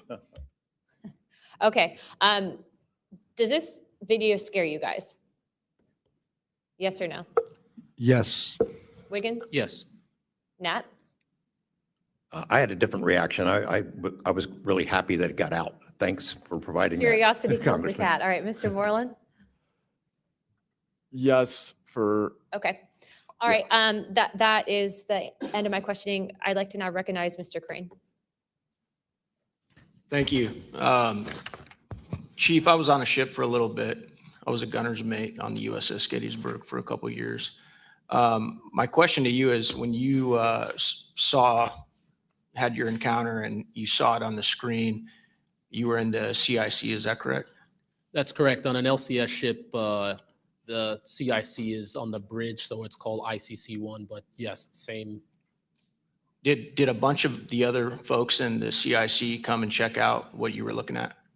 Yes, we all did. The tactical action officer, myself, the RCO, and two others that were on watch. We were all in the same space, so we were all looking at the Sapphire screen all at the same time. Because in the other couple instances with the witnesses, you guys just saw it by yourself, is that correct? Mr. Borland, you saw it by yourself? me, yes, sir. Mr. Nusatelli, you saw this by yourself? No, there were multiple witnesses in every case at Vandenberg. Okay. So Chief, did that spread like wildfire throughout the ship in the next day or two, what you guys had seen? No, sir, it didn't spread throughout the ship, but it spread throughout ICC-1 conversation. As you do your turnover, we talk about it, but it didn't go further than just the watchstanders that stood watch on the bridge and in ICC-1. So it did move around there throughout a few days. I'm kind of surprised. Stuff usually spreads around the ship pretty fast. Why do you think the rest of your fellow sailors on the boat didn't hear about it? Potentially uninterest, possibly, with engineers or combat systems like yourself, don't make their way up to the bridge enough to get within sight of the circle of talk about the incident. Was it hard for you to get permission from the Navy to bring that video? I myself didn't bring the video. I just saw the video. When I saw the video, I got in touch with Admiral Gallaudet. That's how I wind up knowing about the video itself when I first talked to the Admiral. And you can hear my voice at the back end of the video. And I was like, hey, that's my voice. And I wanted to talk about it. How long did that encounter take place, Chief? So the encounter itself, from the time I recognized on my radar to the time after the video ends, was probably about 5 to 7 minutes. What speed was the object moving at? When I first witnessed off the port bridge wing, the object moving out of the water, what I thought was originally just a light on the water, something on the horizon, and surfacing and going into the air, I then knew it was an air contact. But as an air controller myself, I started thinking and going through kind of like my checklist in my mind. Could it be a helo? But it's not blinking lights.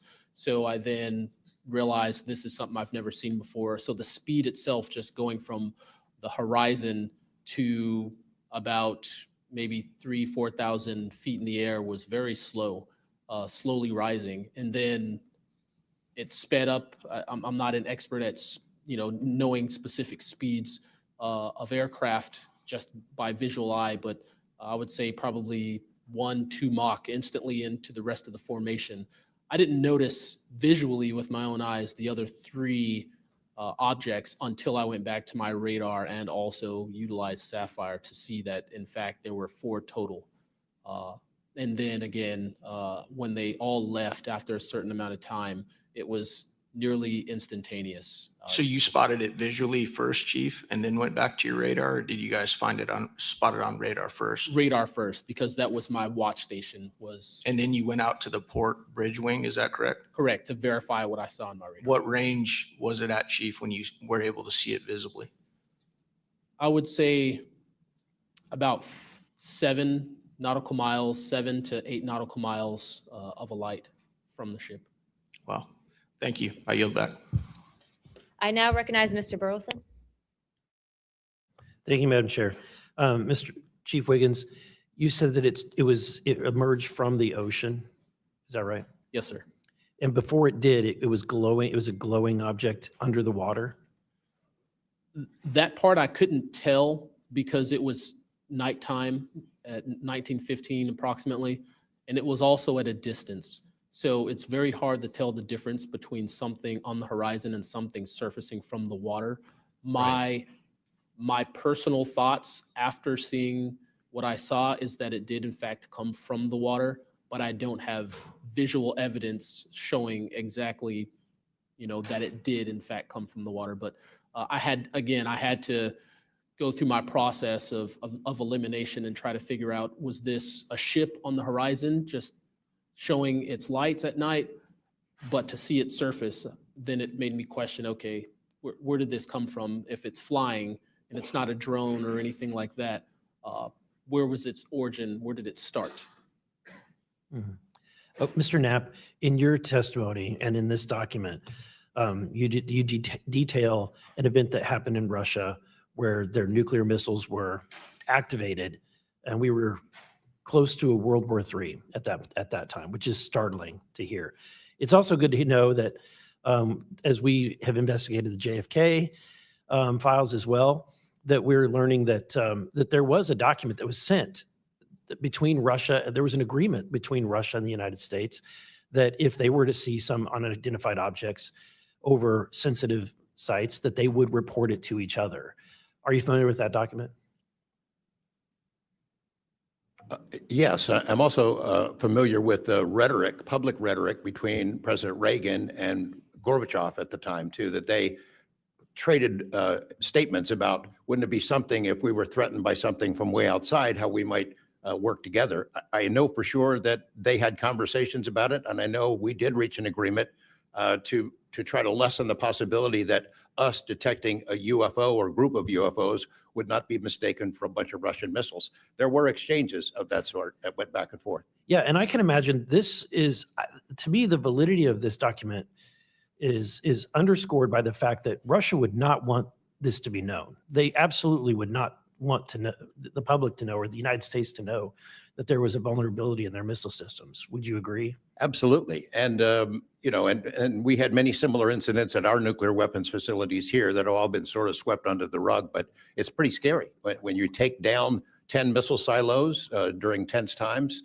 and you don't have a better explanation for it than it was a special test of security mechanisms or using EMPs, which is a preposterous explanation. Real quick, we're going to cut to Mr. Ogles. He just got back. So we're in a special kind of lightning round, so 5 minutes, and then we'll go back to our line of questioning. Thank you, Madam Chair. At this point, I think it's clear from the hearing that there's advanced technologies that are taking place in our airspace. The question is, and I posed it in one of the previous hearings, is it ours, is it theirs, or is it otherworldly?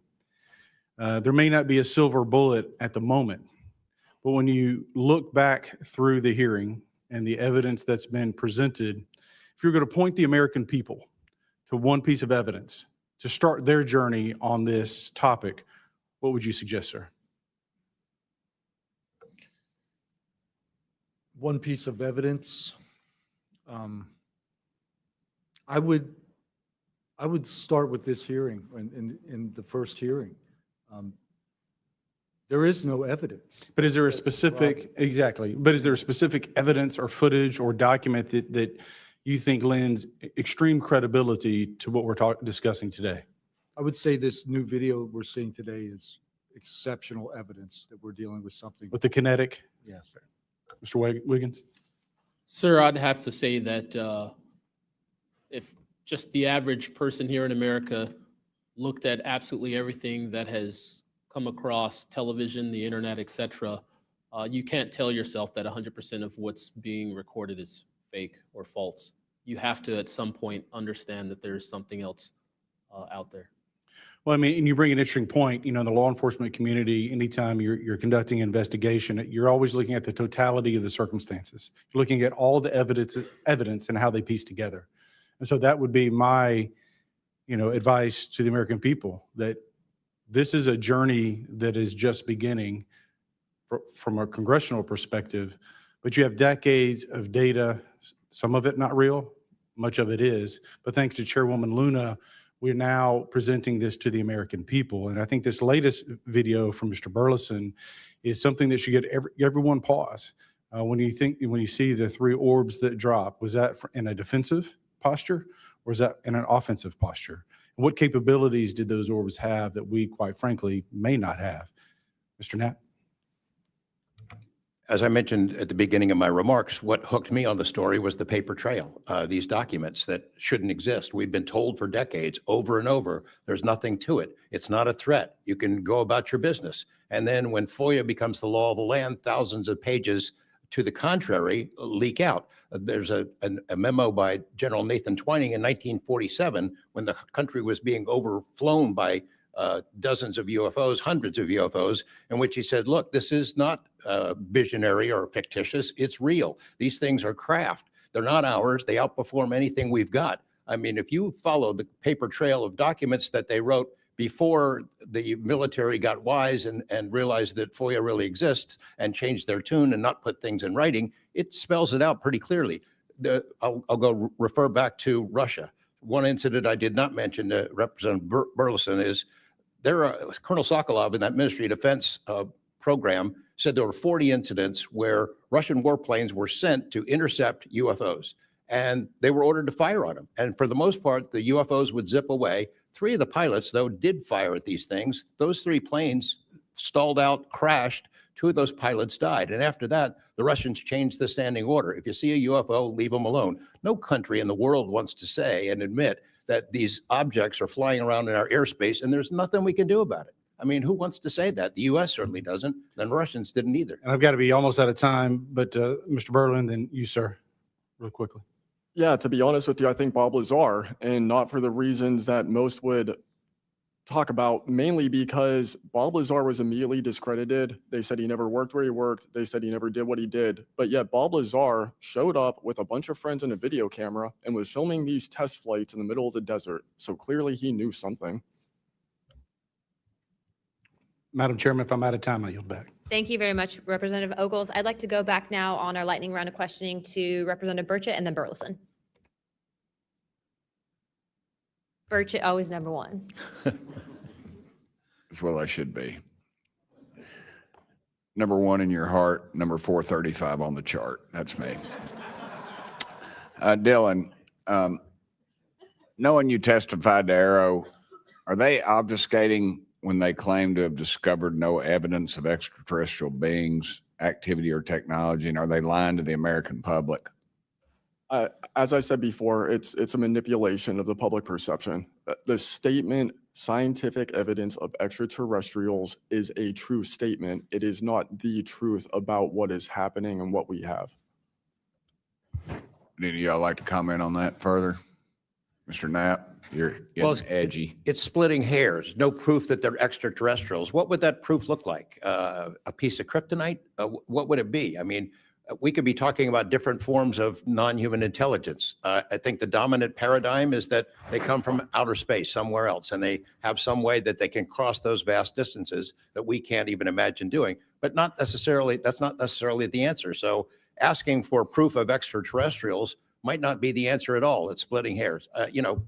We don't know where they're from. I don't know anyone who knows the answer for sure. They call them aliens just as a placekeeper kind of a word, but no one in all these programs who've studied this stuff for years, people with much bigger brains than mine, knows the answer for sure. I've talked to Navy folks that some of the deep sea areas, they think there might be something there, that they're here, and I don't know when they got here. Another point that needs to be made is every time, we say we're going to back engineer or whatever you want to call it, these craft, I always say, like, it'd be like if you took I ride motorcycles, but if you took like an Indian or a Harley to the people that came over here on the Mayflower, they'd see a bright, shiny object. They might polish it. They might get it started. I doubt they could. They couldn't work on it. They couldn't put fuel. They wouldn't be able to have the capability of putting fuel in it. I just think that's, we're scratching at something that we don't have any knowledge of. And that's why it's just taken so dadgum long. But they do know, first one that cracks that code, it's over. I mean, it's energy, it's power, it's everything. And I worry too that in the wrong hands that they do that. they keep it from the rest of us because they're so invested in whatever energy sources we have here that their billionaire buddies are going to profit, and they can't retool because they know once it's out on the internet, it's over. And so I think there's a lot of things going after, and I think that's why the move to discredit folks is so rapid too. I think, they point to them and they put the dogs on them, and it disgusts me. There's a price to be paid for that too. The Russians and Chinese are trying to figure this out as well, but they don't have the same kind of stigma. They tell their best scientists and engineers, get in there and work on it. And they've been doing it for a very long time, might have a head start on us. Here, we don't have our best scientists and engineers working on it because they've been told it's nonsense. The stigma is very real for people like that. I agree. Yield back, Chair Lady. Thank you. I'd now like to recognize Representative Burleson. Mr. Nusatelli, when you heard the testimony of Mr. Knapp talking about these missiles were shut down or turned on in Russia, does that remind you, when you hear these stories, it's got to remind you of the event that happened on your base? Absolutely. There are many accounts of incursions of this type taking place. I believe in the 60s, we had a similar incursion in New England. And same thing happened. There were these objects coming over the base at low altitude, 200 feet over the base security police, and they were scrambling fighters. And then the objects would just fly off. And that went on for weeks. So the historical record has laid out that there's a pattern, that our installations are visited by these craft. They come in and do whatever they're doing, and then they leave. And we don't know how to respond. We don't know how to protect the installation. So that's why we're here. When you first heard, and we're having to report on these incidents that were being witnessed by other individuals, did you believe them? Did you yourself believe it would be true until you saw it? Yeah, these are people I've worked with for years, deployed with. I was in some of the weddings. These are people that I worked with every day of my life. Usually when the events were occurring, we were all together. There'd be 40, 60, 100 people on duty during these encounters. Really? Yeah. All seeing it at the same time? Yes, these encounters were playing out while we were on duty, and we were responding and investigating in real time as they occurred. And as you said, the importance of your operation was highly important because they said it's the most important in 25 years, the research that you were conducting. For that particular launch, we had 500 Air Force police officers guarding the launch. 500 people. It was that critical. Wow. But had this thing showed up, we wouldn't have been able to do anything to prevent it showing up. Real quickly, can you just redescribe size and whether or not you heard anything? It was how big, wise? The two square objects were at least as large as a football field. The second encounter, they think it was much larger than a football field. We're talking like flying buildings. The object I saw was about 30 feet in diameter. And to confirm, you were not the only person that saw this. Correct. I think I was also told that there was also reports of this in a police blotter in the area. Can you confirm that? Yes, that's the documentation that I maintained Mhm. from the original event and turned into Arrow and the FBI. Okay. Do you have any more, Burleson? No, Madam Chair, I just want to reiterate to the American people that if you're frustrated, so are we. We're extremely frustrated. We've been, the 2-3 years. I can only imagine how frustrated Mr. Knapp is or Danny Sheehan is, and the amount of time that you guys have poured into this to try to get answers. I mean, Masson is back there. He's been pouring to try to get answers into this. I hope that you all see that we're committed to this, and we're going to be scrappy about it. We may not have the direct authority, but I can assure you, Representative Luna is about as scrappy as it gets. I wouldn't want to scrap with her. But that being said, I think that if the American people want to see answers, we need to action. We've had the hearings. It's time to take action. It's time that we pass Tim Burchett's Whistleblower Act. It's time that we pass the UAP Disclosure Act. And I think that we've had a lot of talk about this. It's time for action. Thank you, Burleson.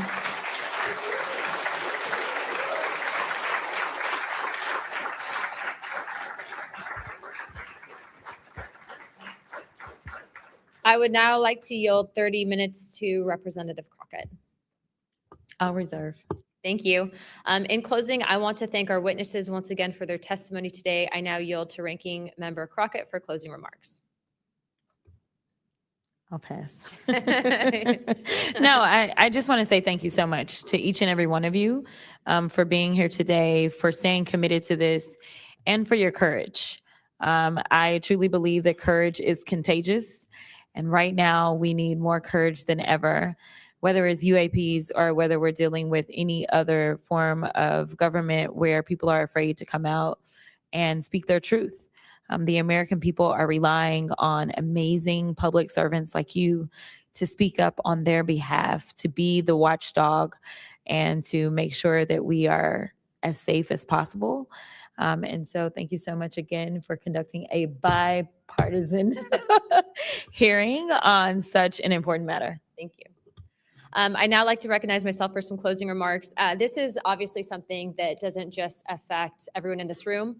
I can tell you that specifically for where I represent in Pinellas County, Tampa Bay, and Florida as a whole, there's many sightings, many questions, people reporting this, but I'm not the only one. I was also told by Representative Biggs, as well as our great representative from Alaska, that these are not isolated instances. And so it does give us reasoning to provide investigative inquiry into these topics, but also I would also like Mr. Spielberger, if you could actually review and see if your organization would endorse the Whistleblower Protection Act that Representative Burchett has. I can tell you that I will be signing on to a letter, as well as I'm sure many other members of this task force, and we hope that the ranking chairwoman or my colleague here, Representative Crockett, as well as our Democrats that were here today, consider also signing on to that, as we do feel that it is time to ensure that our whistleblowers are given adequate protections and that people like Mr. Borland are not facing retribution in the way that they have been. With that being said, with all that and without objection, all members have 5 legislative days within to submit materials and additional written questions for the witnesses, and which will be also forwarded to those witnesses. If there are no further business, without objection, I'd like to now recognize Representative Burchett for closing remarks. I would just like to thank the ranking member and the chair lady for their courage. This is a tough issue. We all catch hell for it. And it's gratifying that we're here in a bipartisan nature and the way this meeting was conducted. And I want to thank y'all for your courage. Thank y'all. And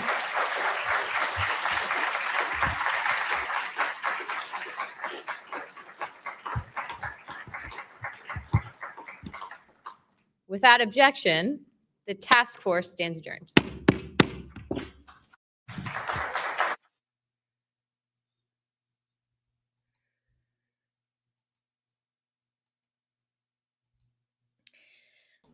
Well, let's get back to it. Get everyone's microphones unmuted. Let's see if I can bring everyone up here. So, wow, what did you guys think?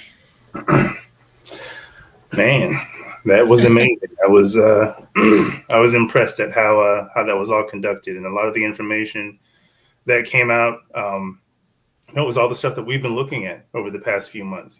So to see that actually on that platform being delivered in the capacity that it was it's mind blowing to actually see the footage of a craft moving over the ocean and see the missile actually bounce off of that technology. And then, continue proceeding to actually see that, sitting in the hearing is amazing. All right, I hear music. Let me see what is going on here. Maybe it's from that. Okay, there we go. Sorry, that was music from the hearing. Yes, Alan, you were going to say something? Yeah, about the the missile bouncing off the UFO and didn't have any effect.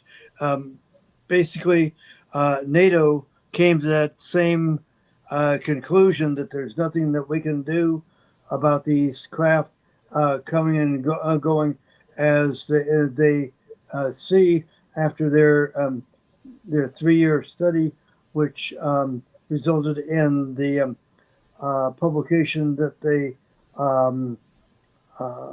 produced. There was only 15 copies of it, highest classification that NATO had, and it's like they can come, they can go. There's nothing that that NATO or any of its partner nations can do about it. And my long-term, now departed friend, Bob Dean, who was in the NATO war room, he was assigned there by the U.S. Army. When that conclusion came out, he said that conclusion that there's nothing that we can do about these objects to stop whatever they are doing or want to do, did not sit well with the NATO command staff. He said, you do not tell 4- and 5-star career military officers that they are impotent and incompetent to do the job for which they have devoted their lives. And he said that resulted in a number of early resignation and the start of drinking on the job and stuff like that. He said it was not a pretty sight, but to this day, there's only 2 people that I know of that have actually commented on it. Both have now departed this earthly plane. One was Bob Dean, and the other was the former defense minister of Canada, the late Paul Hellyer. There, because Hellyer saw it because he was the defense minister of Canada at the time this came out. So yeah, they're here. They're doing a job. I mean, the objects, they're doing a job, and we're sort of like irrelevant. We get in their way, they're gonna deal with it whatever way they need to, but they have not shown any signs of overt hostility. And I've known some others besides Hellyer and Dean that basically said the same thing. Interesting. That's it. I made a few notes during the hearing. First, I was ecstatic that Luna straight up called out Arrow and Sean Patrick for the disinformation and showed, and several of them mentioned this, hiding information from Congress and the American people. I was very proud of her for her statements. Another thing that I have just observed myself is that there seems to be a different stance between security and what members of the Navy are allowed to say versus the intelligence community and the Air Force. It seems, clearly we've heard mentioned in the past that that they've not had to go through the DOPSR process and they've not been restricted.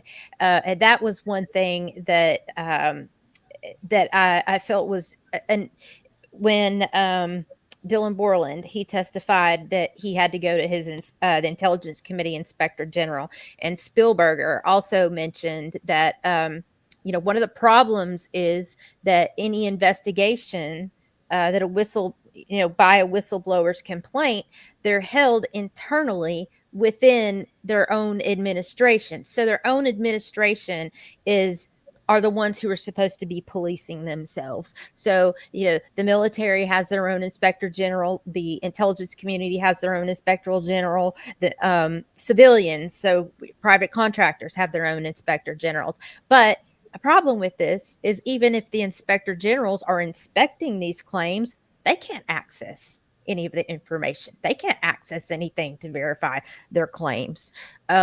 Another thing that I felt was a good turn in this hearing was that we heard several members bring up reverse engineering, specifically Moskowitz and Mace even said, Nate, Arrow has the answer to this question. And then I also liked that in the beginning, Luna pointed out that, in the age of disclosure, there are 34 senior military and government officials. And she stated the presidents are not even allowed to be read into these programs because of a lack of need to know. And one of the final things that I was really excited about was that George Knapp called out a name. He said Gaffney in the CIA. So what I'm anticipating, based on some of Burleson's public comments and interviews, is that they are going to hold another hearing where they subpoena witnesses. That's what they've been asking for in every one of these hearings. Now, like George Knapp said, whether or not they'll be allowed to hear what they have to say is another roadblock.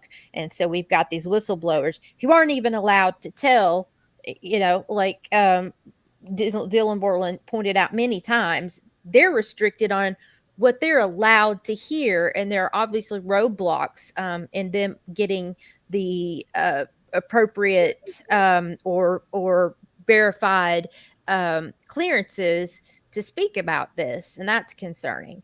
And I did notice one thing about Ranking Member Crockett, and it seems like there's still we probably have some congressional members who are a little less willing to admit that these are unidentified and aerial phenomena from a non-human intelligence, because she stated that she doesn't think they're from another world and that they are from our adversaries. So there seems to be quite a heavy focus on national security, but national security is one of the core reasons for overclassification. I think Crockett's new to, she's new to this task force too. So she might be just catching up on she took Garcia's place in there on that committee. What shocked me was Mr. Borland was directed a question by one of the committee members, and he made the statement that I believe it was 95% of Arrow's findings are still classified or have not been made public. And why I find that disconcerting is the report released in 2024 from Arrow referenced approximately, I believe it was 700 cases, and they ruled approximately 70% of those sightings were balloon sightings. My concern is that they are taking, if we're, he took it under oath, if we are looking at 700 figures representing 5% of the total data set, that means that 95% of those cases are were not represented in the data set in the Arrow report. And I would like to know how much 95% may skew the statistic of 70% balloons, or around 95% were attributed to natural and or man-made causes, with around 5% being anomalous. And I'd like to know what 95% more data set is going to do to the Arrow report. And I believe they need to do an investigation into how they reached the conclusion and how they chose that data set, and why did they stop at 700 cases if the figure is true that 95% were not included. And I'd really like to know that. So for me, that raises a good question of we need to have some oversight into how they came to the conclusion. And I believe by doing so, we're going to come to some conclusions that are going to either validate or invalidate the witnesses' statements that they made under oath in Congress today. Yeah, and on top of that note, I'd just like to add, if you go to Arrow's website right now, they don't make any conclusions. The only conclusions that they make are debunking them. All of the rest are categorized as unresolved. So we're not going to get any answers from them. No. And I think they realized that a while ago, that Arrow, especially, and how the government calls for these whistleblowers to come forward. We have a process for you to go through. They do it. A lot of them do it. And then they realize they're just trying to know what I know so they can hide it, so they can block it or debunk it or whatever. So I don't trust Arrow at all. And, I think they were just part of a, I don't know if the right word is a psyop or a way to stunt, the progress that the government's trying to make. I want to mention Tim Riley. He said, they're told to lie about classified programs. Law must require disclosure. Subpoena alone can't do it. And he was also sharing some frustration. What good is all that testimony if the House Rules Committee shoots down the UAPDA before the hearing even happens? And yeah, that's a little bit frustrating to me too. It's like, here we are, this third congressional hearing, and it's still the same old thing. They try to create Arrow as a way to address, this, and that's a sham. And it is frustrating because I'm not sure what the status is of the UAP Disclosure Act, because that's what we've been pushing for. I understand it's in the Senate, the Schumer passed, and Burleson. Do you guys understand what's going on with the Rules Committee, or how it didn't make it to the NDAA because of the Rules Committee? Are you guys aware? That was the first I'd heard of it. Yeah, I hadn't heard anything on that either. But I mean, clearly from what Burleson was saying, like unable to get that through, like you said, from unelected individuals, staffers, people who are in charge. And so, to the point before where this is it's going to be a long process. Like George Knapp was saying, I mean, he's been doing this, for 30 years, some people doing this for 40 years. And so it is like the beginning stages when it comes to, like you said, it's time for some action, and the action is the UAPDA. And if you can't get on board with the UAPDA, then you just need to be removed. Because at this point, based on anyone that's taking an honest intellectual look at the subject, and you are looking at all of the reasoning and rationales behind why the system is set up in the way that it is, or why the processes have been what they were, like anyone that takes a look at that can see like there is something that is here, and you guys have something that you're obviously hiding. And I mean, the surface level stuff is always, we don't know if it's, if it's adversaries, we don't know if it's extraterrestrial or where it's coming from. The point is, this technology exists, obviously based on what these individuals are going through and being stifled and threatened. You guys are hiding something, and what that is, we're trying to get down to the bottom of. And anybody that has any type of intellectual honesty can see that and says, hey, you know what?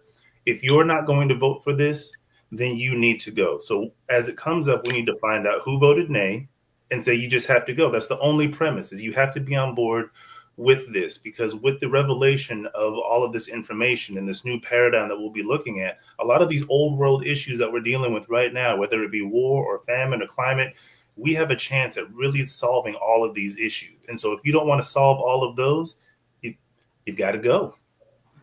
So I have a question about that. So when they said that it was closed down in the House Rules Committee by someone in the executive branch, what exactly does that mean, and who has that authority? That is a good question. That is a good question. Well, I'd like to know the answer to it as well. I will make a statement, though, that I'm not going to name the staffer, but we've spoke to a staffer over the last couple of weeks, and one of the staffers, I heard it with my own ears. He said, we don't really know how the committee works all the way, and I think that's by design.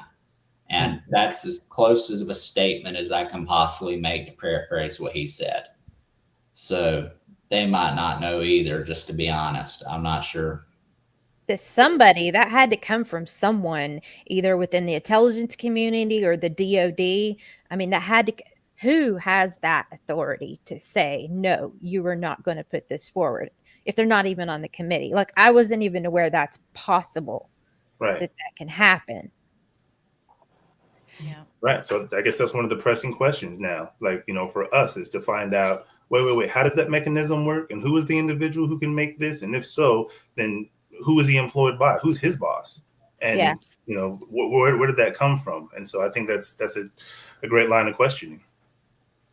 And I think we'll have to find out from Danny and Kevin from New Paradigm Institute to find out what's really going on, what's happening behind the scenes, because we were all under the impression that it was going to be voted on in the House sometime later this month.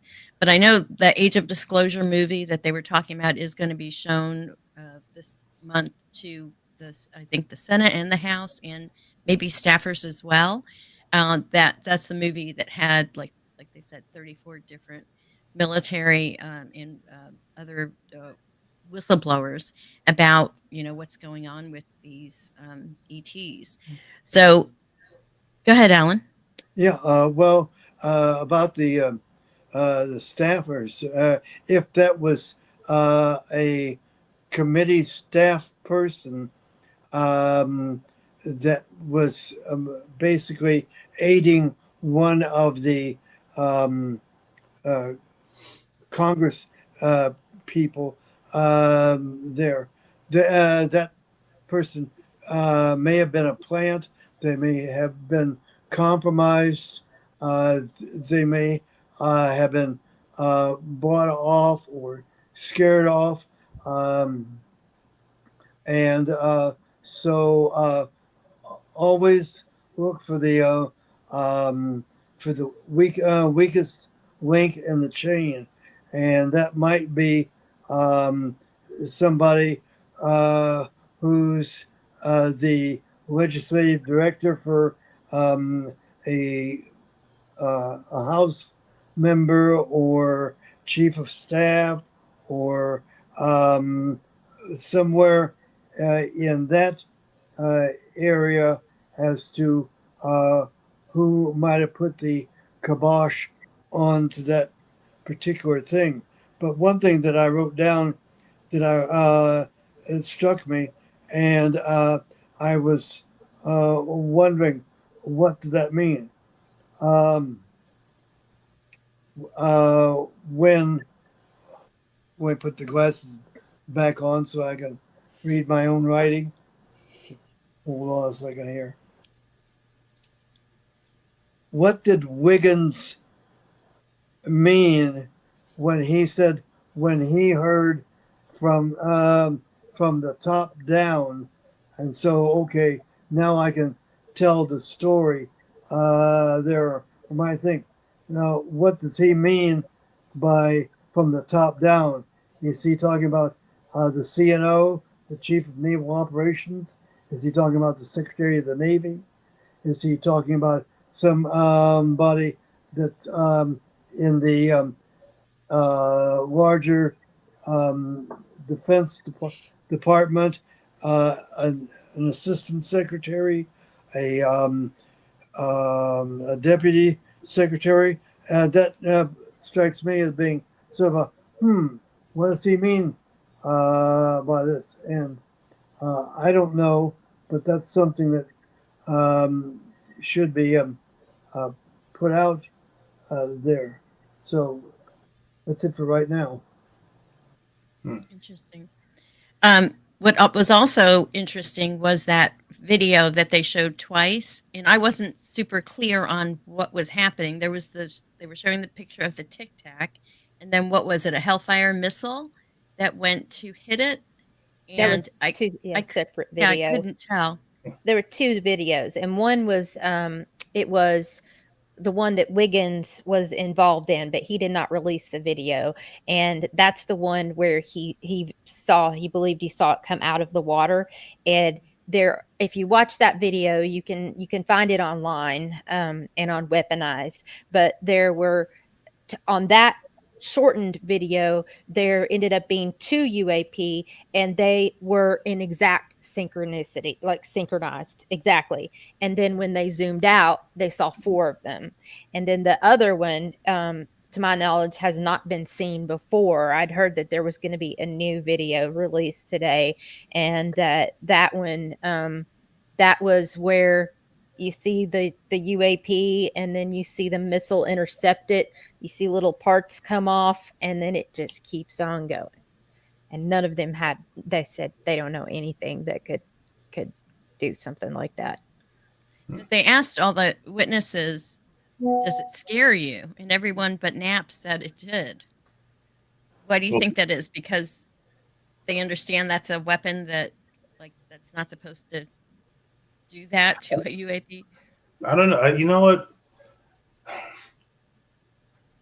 It seems like when that question is asked, like, does it scare you? Like, it should scare everybody, right? It should scare everybody in the sense that, at least those three, when they made those answers, was that, oh, you're looking at a technology that you've never seen before, but also the implications within the government knowing about this with the legacy programs. I think because the implications of what can happen and what they've experienced. I mean, of course, when they say, hey, does this scare you? It's like, yeah, have you not seen, or have you not been listening to what I've been saying about what's been happening to my careers and my reputations? And I think stuff that they couldn't say publicly, you know, that gets into really dark territory.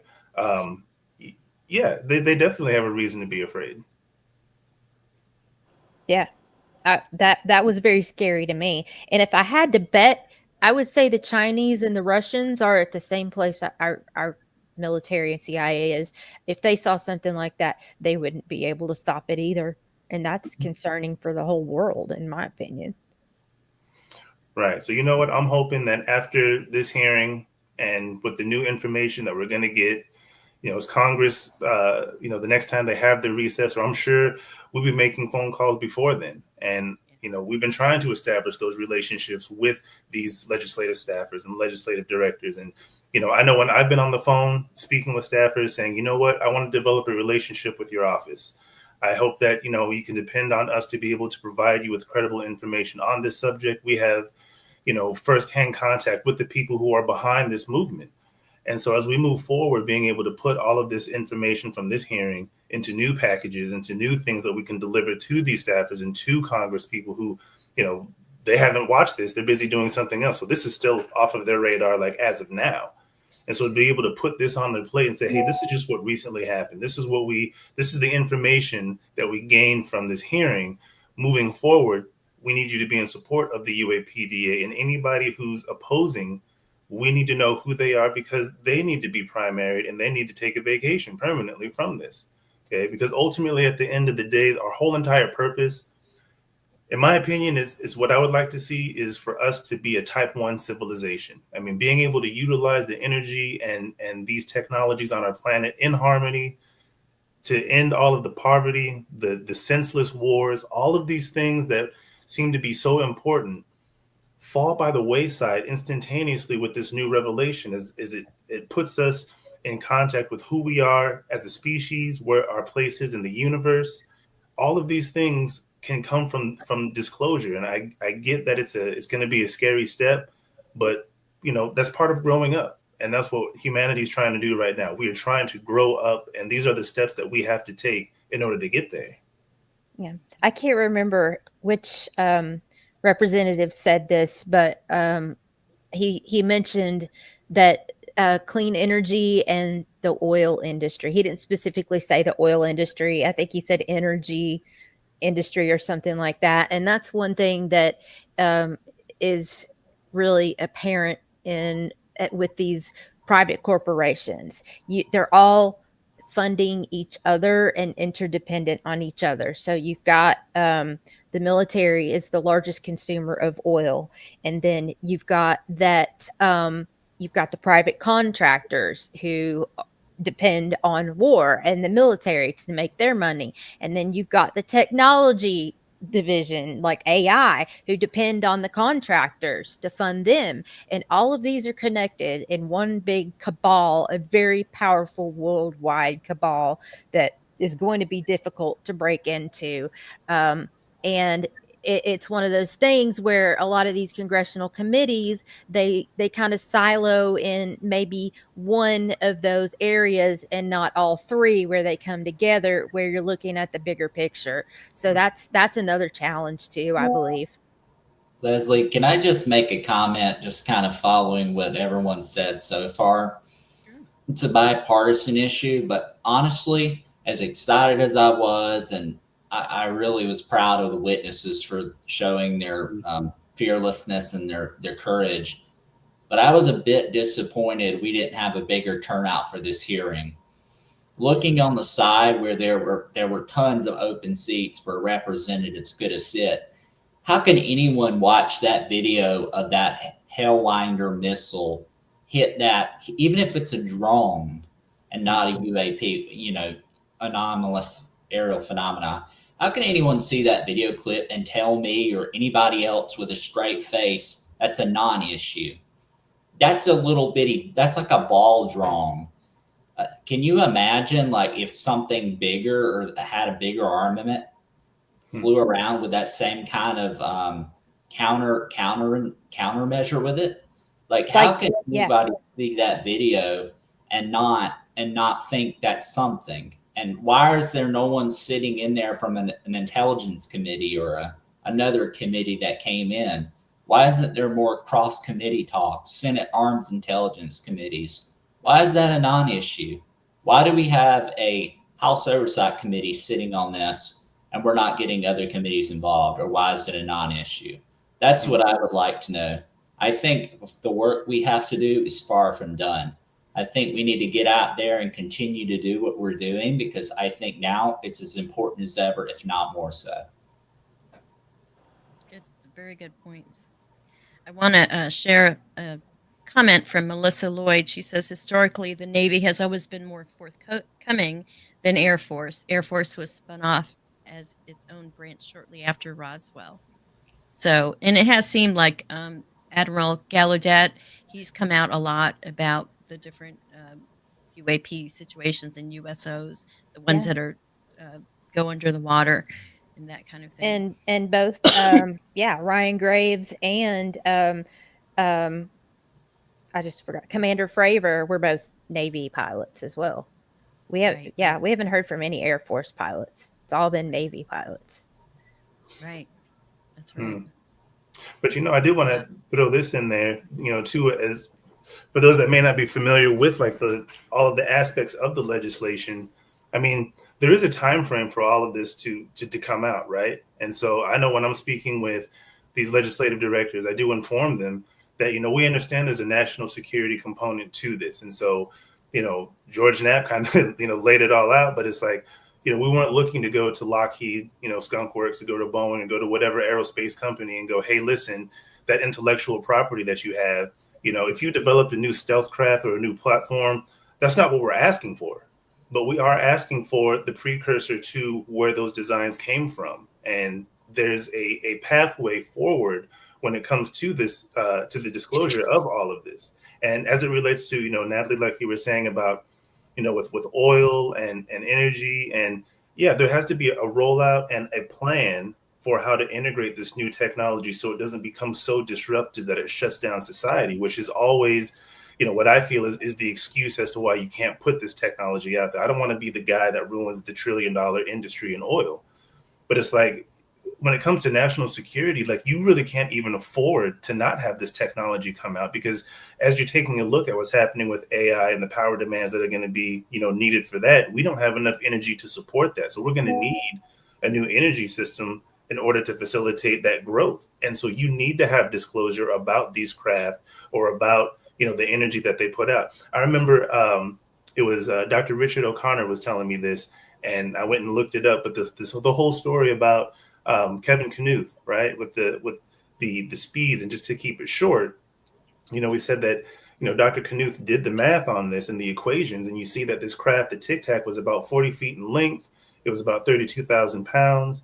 It traveled 42,000 miles per hour. And then when he does the calculations to ascertain how much energy output you would need for that kind of speed, it comes to 1,100 gigawatts. And now, for reference, for those that don't know that, because I know I didn't, but a gigawatt is roughly what a nuclear power plant, puts off. They put roughly about 1 gigawatt off. Where's it leaving me? It produces about 1 gigawatt. So in any case, this singular craft has the capability of powering the whole entire United States, 10 times over. That's the kind of technology that is being withheld from Congress and from the general public. And that's why I will go back to, if you are not on board with the UAPDA, it is essential that if that is not one of your foundational points in running for Congress, you don't need to run for Congress. Yeah. And on that note too, it belongs in the scientific community. If there's a source out there that is able to free us from fossil fuels, that belongs in the hands of academia and scientists, and the stigma needs to stop. I mean, that's huge. Right. I want to see the Soul Foundation getting involved. I want to see the Scientific Coalition for UAP Studies get involved, and all of the organizations that are international who are academics get involved and take a look at what's going on so they can explain the sciences. And then as they learn them, that filters down into the universities. And then we have an education so that we can rise to the occasion and become that type 1 civilization that's responsible for a planet. Absolutely. Of all the whistleblowers, who do you feel was the most, well, they were all credible, but I think the one that I felt that was the most nervous was Dylan Borland. He was the seemed to be the newest and most nervous of them. Knapp seemed to be very kind of cynical. He's been doing at this for 35 years and he's like over it. What did you guys think? Who stood out to you as far as the witnesses? Dylan Borland to me was one of the most substantial because of his claims about how he has been harmed and retaliated against and the retribution that he faced and reprisals. And then he also was a firsthand witness. And even speaking back about the video we saw of that missile and the UAP completely missing it. Okay, let's talk about the craft that he saw. How big did he say that was? Yeah, like a 2 football length, like you said, like a flying building, basically. Yeah. So what are we going to be able to do to something like that? You know? Right. And see, and those are really good examples of when we talk about legacy programs. And I'm like, wait, hold on.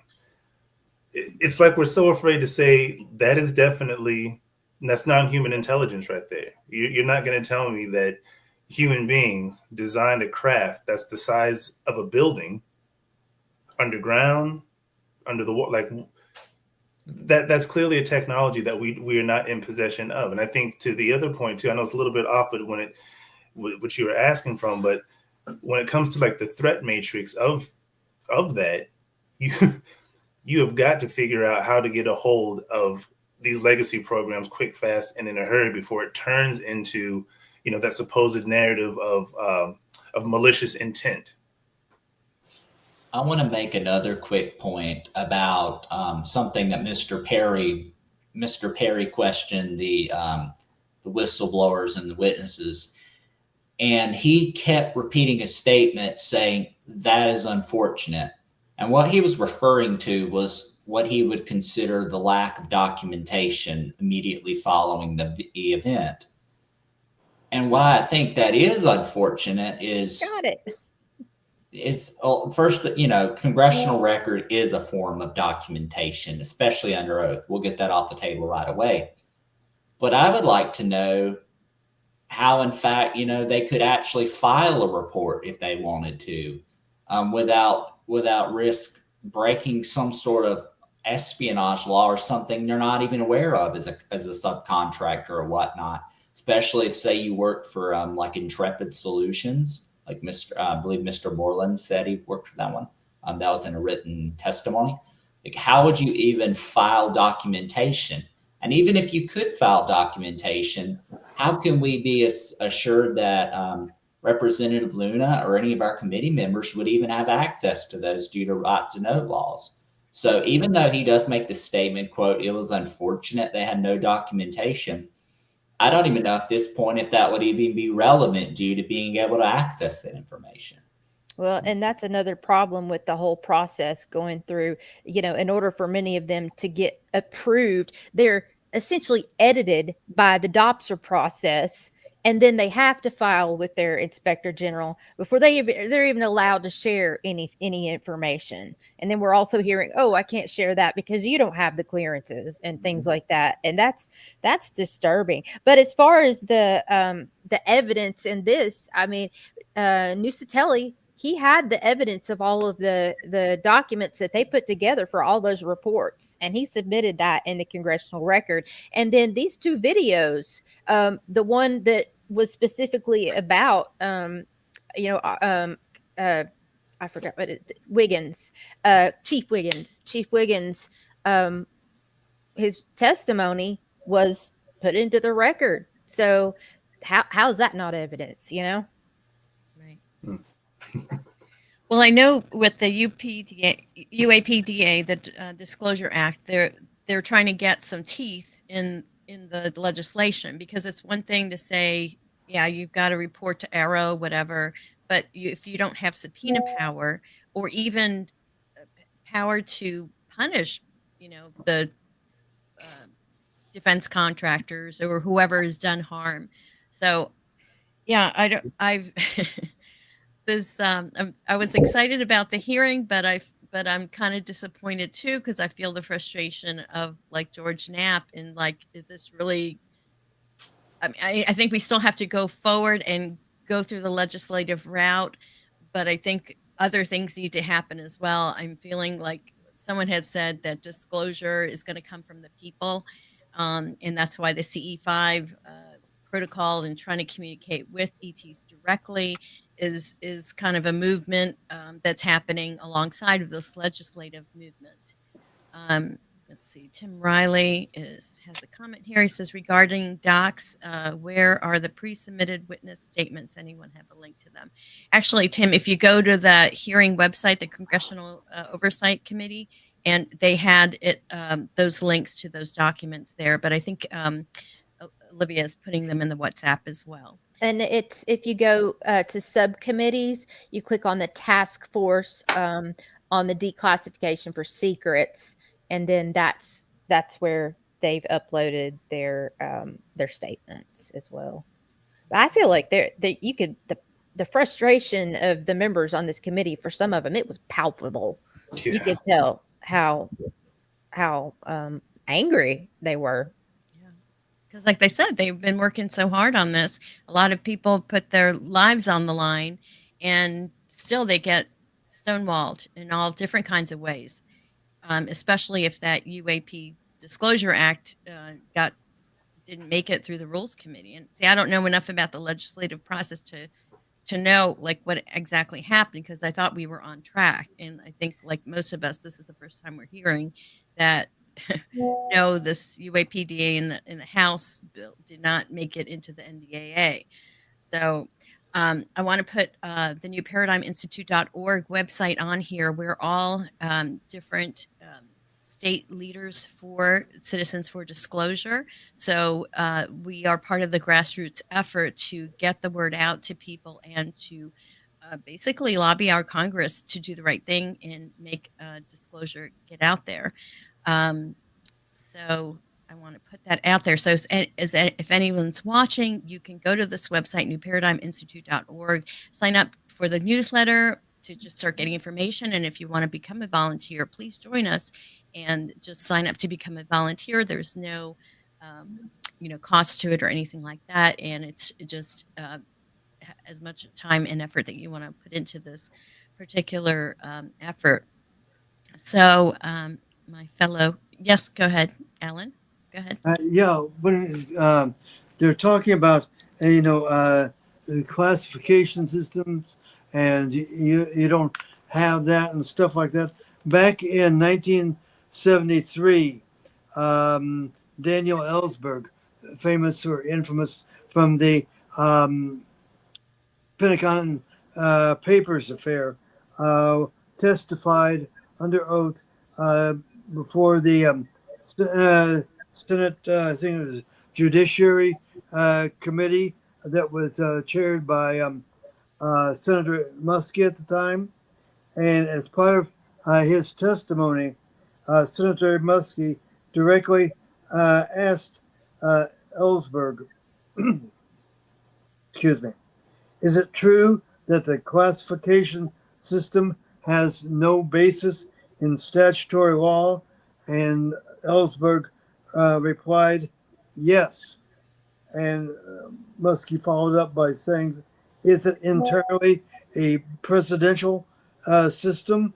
And Ellsberg said that is correct. It is entirely a presidential system. It was basically instituted by, well, probably by FDR, but more uh, specifically and more formally by Harry Truman. And then the other presidents from there on up to the present day have just basically followed whatever is there. But the there is no thing, and if someone from the executive branch says, "Oh, you from Congress, you don't have the right classification to get that information," the Congress people like Luna or Burleson or whoever could basically say, "Oh yeah, take it and shove it." And one of the things that I've been harping on lately, and it would tend to get people's opinion. There was a thing called back in the 1800s that was instituted called the Holman Rule, named after the congressman that introduced it at that time. The Holman Rule states basically that the Congress can withhold money from any project that they want to, if need be, and if they don't comply with congressional rules. So to put it short and sweet, no information, no money. And No yep, information. there's actually more legislation that was on that too. The U.S. Constitution, Article 1, Section 8, gives Congress authority over appropriations. There were two Supreme Court precedents, Anderson versus Dunn, and then McGran versus Daugherty, 1927, that confirmed Congress's authority to compel testimony and investigate executive action. Then there's the Legislative Reorganization Acts of 1946 and 1970 that it empowered committees to monitor and force agency accountability. And I do remember that Representative Luna, and I think it was one of the first hearings, maybe, she did say that, or no, it was actually in an interview. She said that she was going to send the sergeant at arms to get anyone who refused to testify. But on the note of what Austin was saying earlier, or it may have been you, Leslie, I can't remember, regarding subpoena power, I don't think they're going to cooperate until they have teeth, and they're probably going to have to make an example out of someone. So you're not going to tell us the truth? All right, then here's what you get.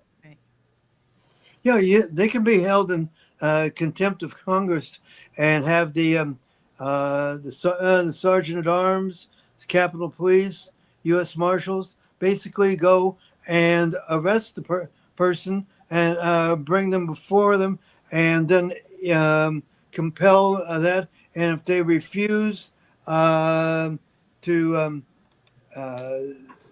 come up with the information there.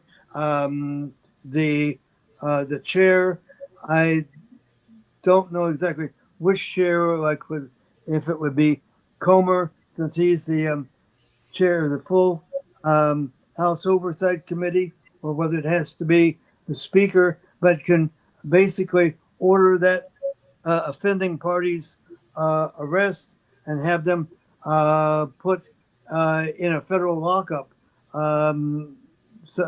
somewhere, whether it's DC jail, whether it's a military compound like Leavenworth or something like that. I'm not really sure on that, but that whole thing, uh, the last time that I recall that happened was back during the days of the Clinton administration, and the Congress was investigating Whitewater and the Clinton investments there, and one of the parties was subpoenaed, came in, refused to testify there, and whoever it was that was in charge basically said, "You're under arrest," and had the appropriate authority, whether it was the sergeant at arms or whatever, actually put them in a lockup until they decided to provide the needed information. And it was a long time. I think maybe a couple of months or so. Yeah.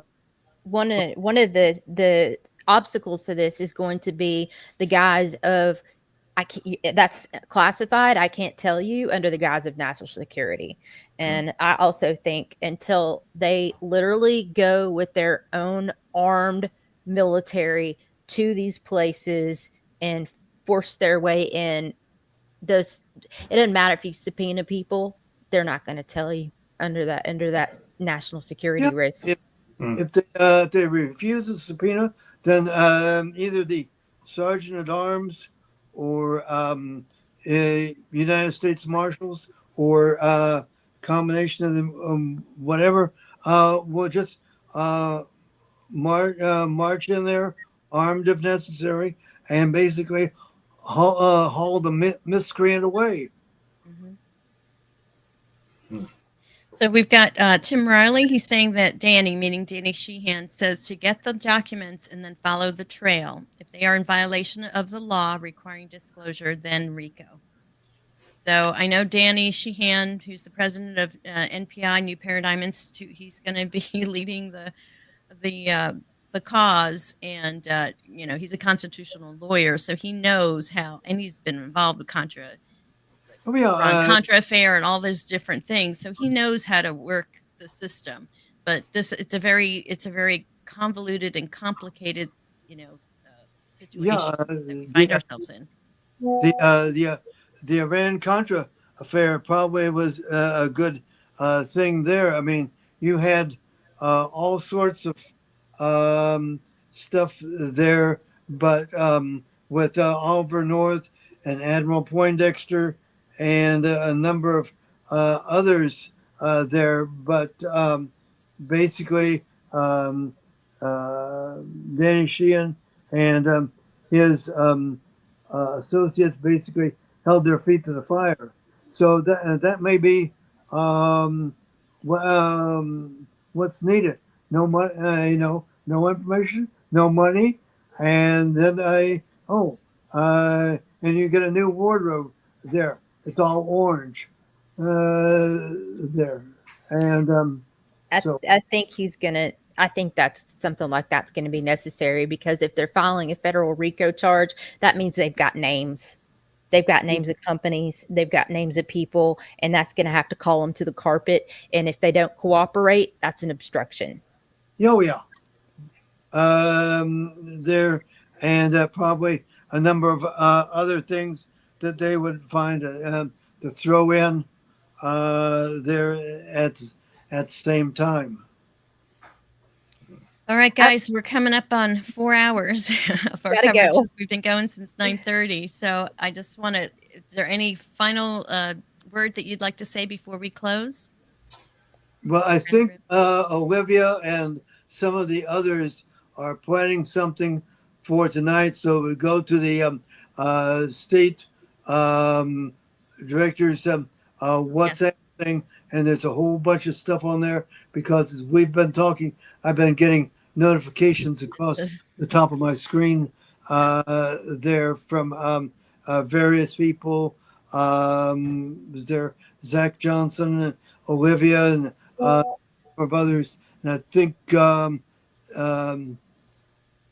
there, I just got another one from Olivia there. So go to your state director WhatsApp there and get the latest information, because it appears to be that there's going to be some sort of a meeting tonight. Like a debrief tonight. All right. Yeah. Yes. Well, audience, you won't be able to see that because you're not a state lead or a volunteer with Citizens for Disclosure. But if you want to join us and kind of get the inside scoop on what's happening, the website's underneath there.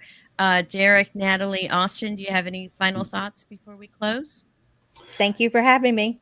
It was a pleasure to be here, watch the panel, everybody, and continue to fight the good fight. Well, I would just encourage everybody to visit the New Paradigm Institute website and sign up and take action. Because at the end of the day, if we are as frustrated as we say that we are, then we have to do the work. And when you come aboard, I mean, all of us have been getting trained. Every day we study, we work with each other. We will coach you and work you through the whole entire process of calling legislators, getting involved. I mean, all the resources that you would need to be successful in this, like we have.